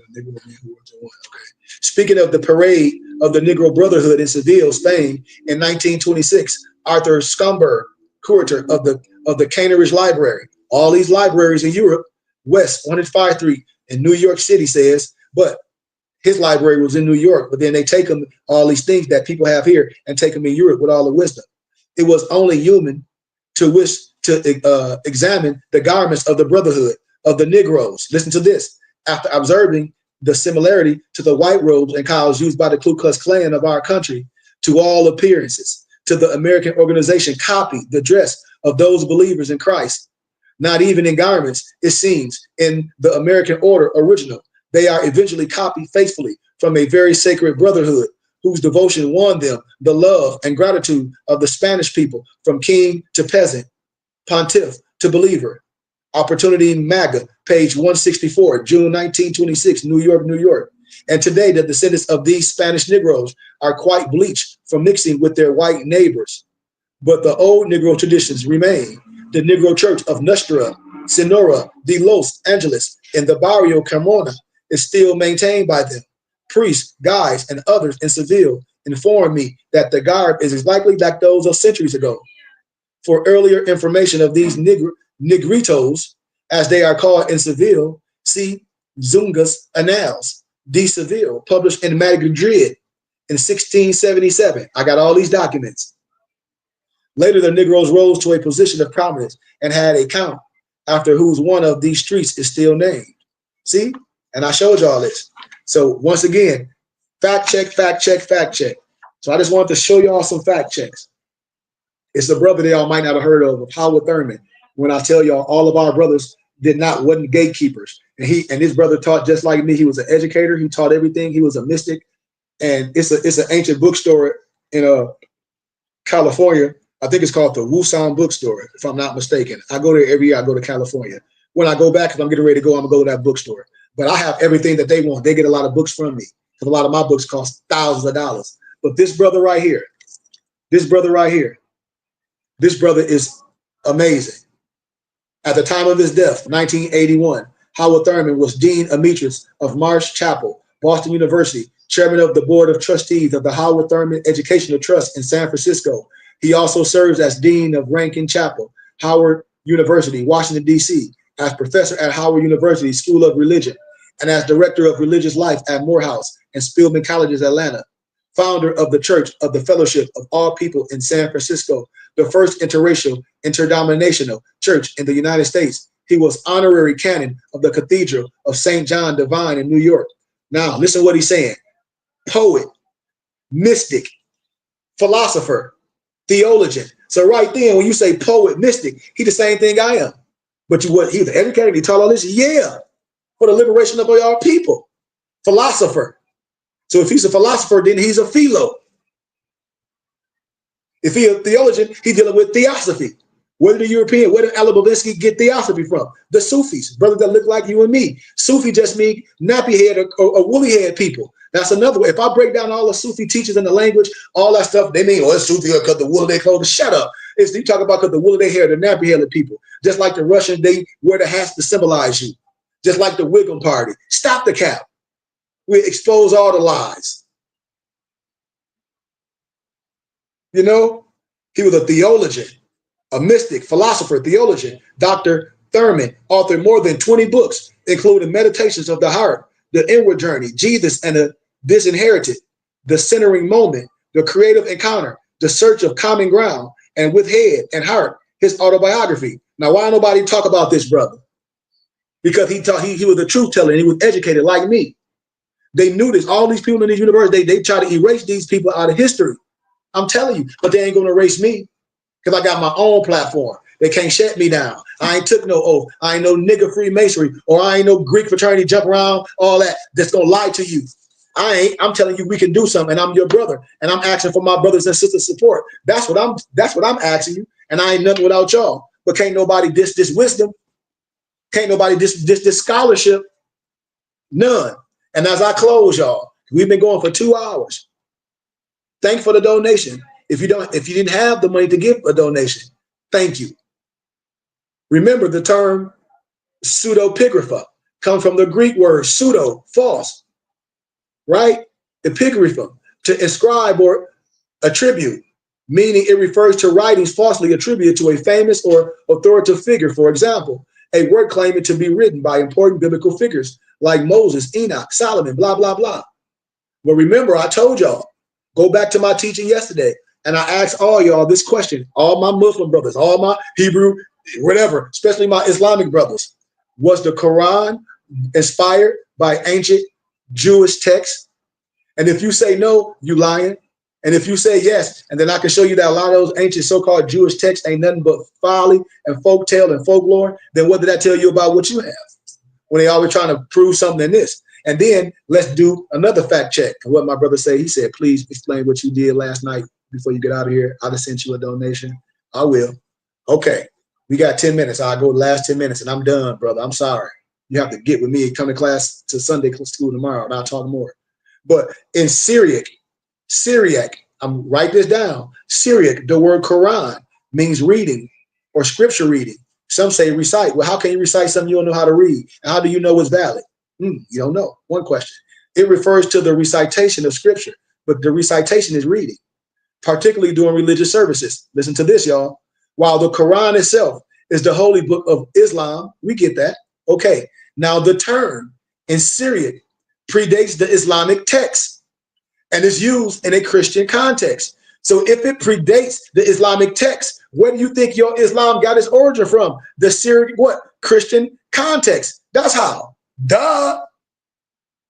Watch this. Syriac connection. Many scholars believe the word Quran has a connection in the Syriac term, Quran, which is due.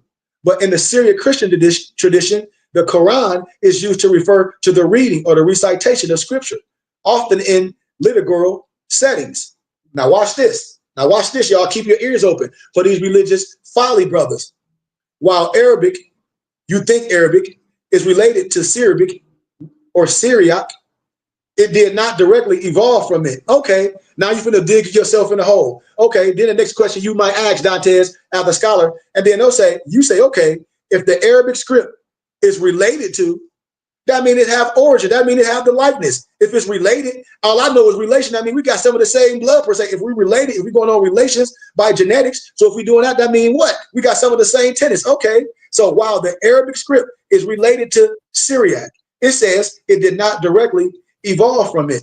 Okay, if that's the case, then tell me where it evolved from. Watch this, y'all. The Arabic alphabet most likely evolved from the Nabatean alphabet. You know you done effed up, don't you?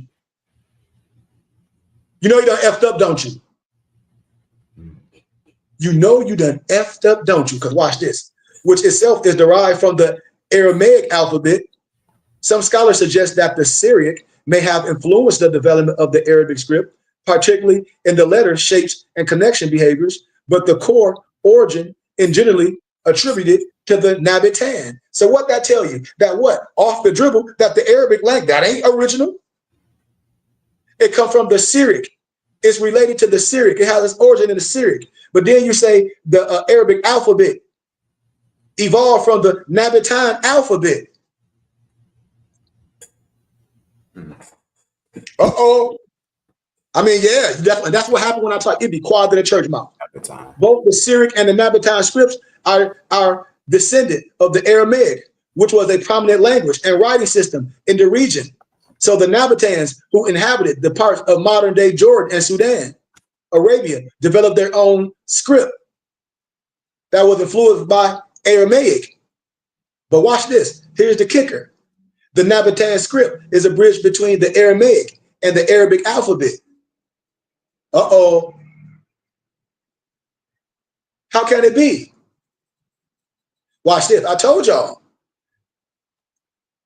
If it's extract used in Christian services, the Quran, they tell you that the Aramaic word and that substantially portions of the Quran text may have been influenced by the Syriac literature. Why? Of the literature, that means their writings. And if those writings can be proven folly, then what? It's important to note the relationship between the Quran and the Syriac Christian literature, including potential linguistic influences. It's an ongoing area of academic discussion and debate with various perspectives and interpretations existing with both academic and religious, because the Quran comes from the ancient Syriac Christian literature. The linguistic influence of the Quran comes from the Christian Syriac language, not Arabic. I mean, I'm done. I'm done. That was a small little dissertation. I got to put all my toys back because my room is dirty, per se. If anybody got any questions or anything, man, please support our temple and school as we get ready to build our brick and mortar in the flesh. Is coming, you know. But my garment I got on today, Brother Carlin, this is my Orisha or my Santeria. This was, you know, in my African culture. When I'm talking about my beads right here, with my beads on my arm, that come from this culture. You know, the Orisha. Wow. You know, when I deal with my cards, when I deal with a lot of other cards, these are my tarot. These are my tarot cards. I do all this for me. That's why I have to speak in wisdom. Why? To save my brothers and sisters. I've been through it all. I've been through the depths. I had all the manuals, the burial manuscripts and all that. You know, a lot of stuff in the Bible they didn't know how to do. And one bury it. How do they know how to bury it? It had to be introduced to you. This wisdom was introduced to me and bestowed on me. That's why I say I'm a ghostbuster. Can't nobody do nothing to me. A person try to talk stuff, I do a spell and cast a spell so good it'll mess your head up. When I'm talking about the minor offerings, the adumu, you know, like toys like calm, I'm talking about casting spells on myself to protect myself, to where when the so-called devil come, they burn up. When I talk about the fourth Orisha, which is the warriors, the group is Osun, pronounced Osun, represented by a metal chalice fringed with jingle bells and topped by a rooster. I'll show you all this later. I start pulling a lot of my stuff out. You know, a lot of stuff is accepted in the Cuban Santeria. You know, different Orishas. The Osun seems to be of Aurora origin. So I just want to stop right there, brothers and sisters, to let us know that we can't be afraid of ourselves, and we have to protect our scholars and our brothers, because I'm not no mortar. I'm your brother, and I have a mission, and we're trying to create something. Oh, and the last piece of wisdom I want to give y'all again. Remember I told y'all the book, The Chosen Ones, and I showed y'all about the turban will war in the churches that signified the mystical East. And then the other day, some of my muftis y'all wouldn't hear. You can pull up on YouTube again another video I want you to look up. Abu Allah, teacher and healer. ABD Allah, teacher healer. And that's a book by Walker C. Lana. It's talking about Abdullah, the Ethiopian rabbi Abdullah, that was Neville Goddard's teacher and healer. You know, Neville Goddard, the European that wrote all these books that everybody hold here, a lot of Freemasons hold here. It's like they try to talk about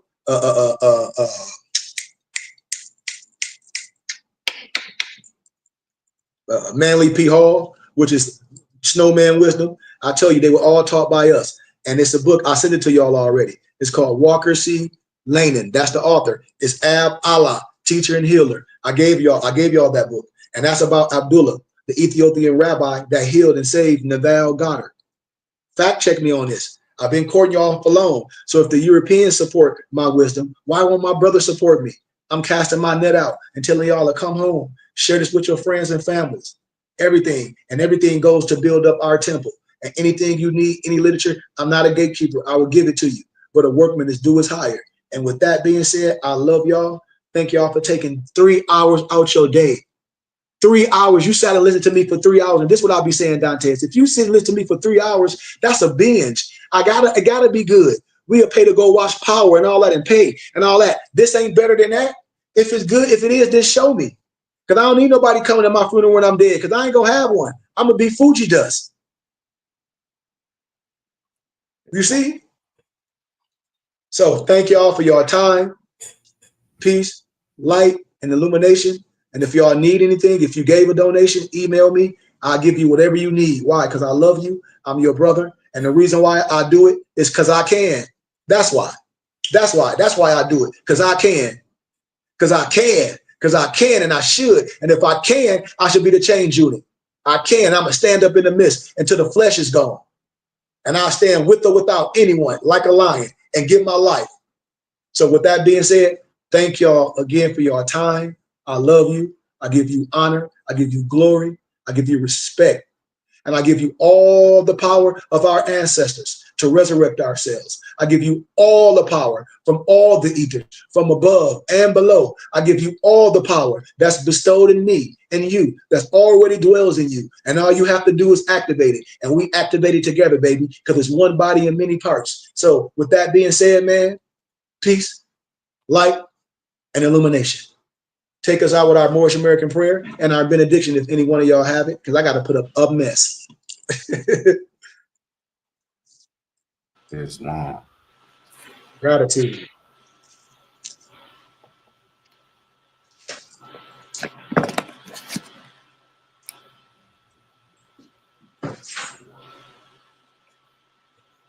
It's long.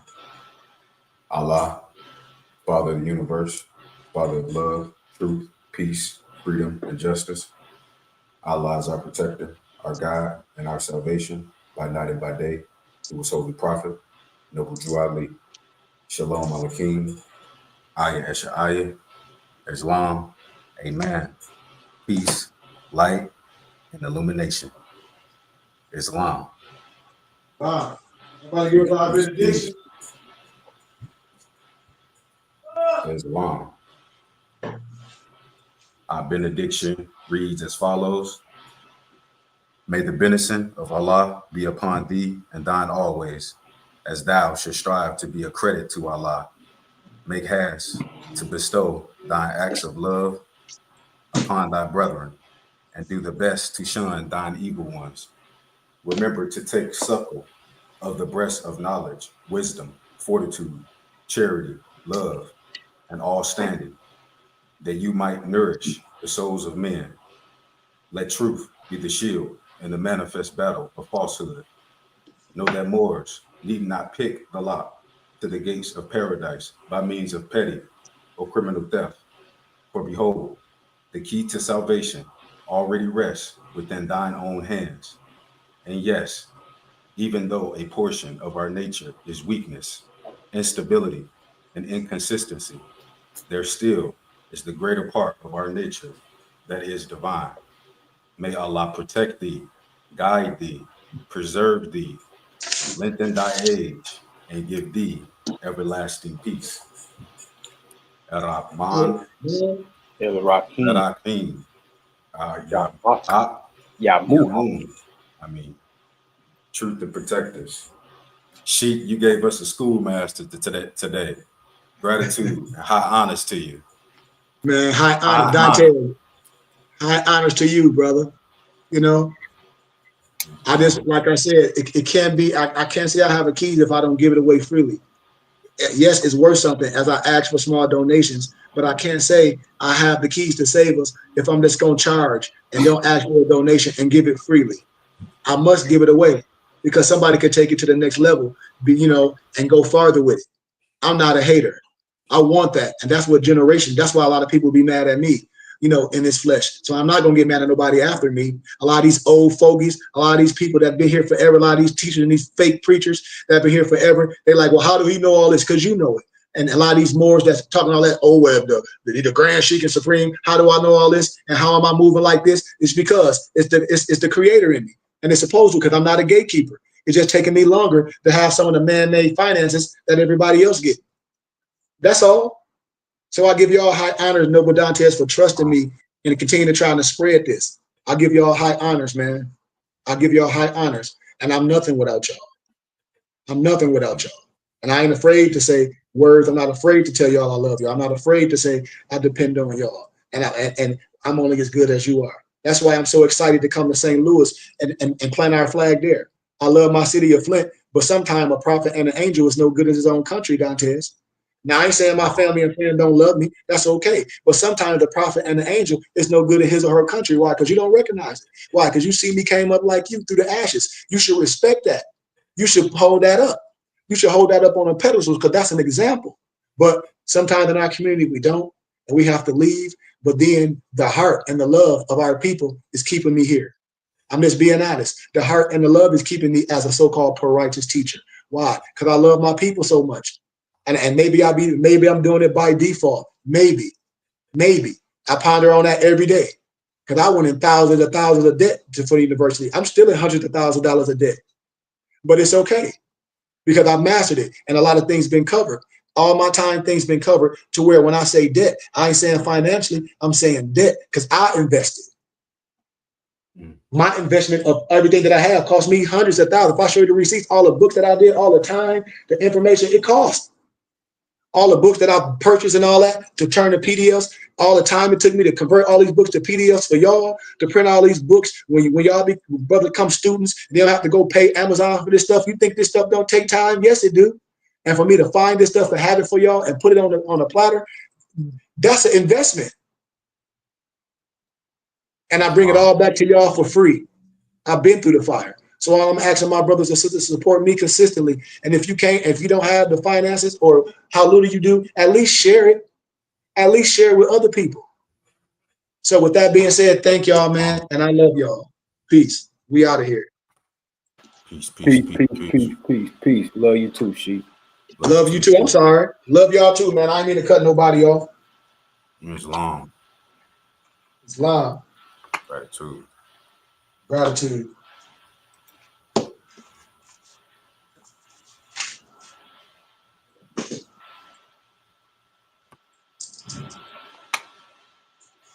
Get out of here. mypdfbooks.com. That's books with a Z.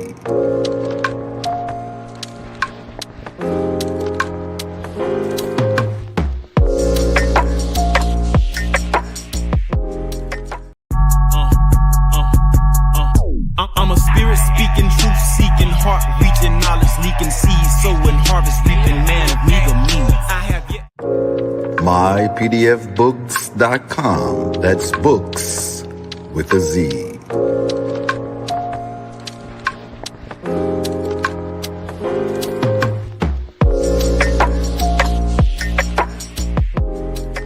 Once again, this broadcast has been brought to you by mypdfbooks.com. That's books with a Z, where reading fundamental. Also brought to you by bindedbooks.com, where treasures are bound. Be sure to get all of your teas at My Son's Teas, the tea of teas, divinely prepared at herbsofmyaunt.com. Be sure to check out all of those musical stylings by Brian Hicks Spade at bhspademusic.com. For your everyday items and religious regalia, be sure to check out morrishaberdasher.com. And for that everyday especial Morris drip, be sure to check out morsachi.com. And all of these companies are powered by ALO Design Pros. Design your online business strategy today.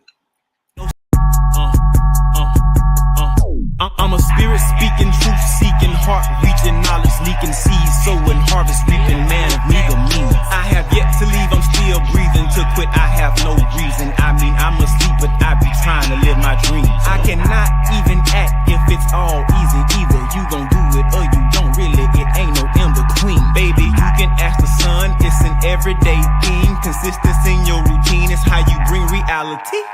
Working like a slave, that's how I made this masterpiece. Living like a god, I lay at night, I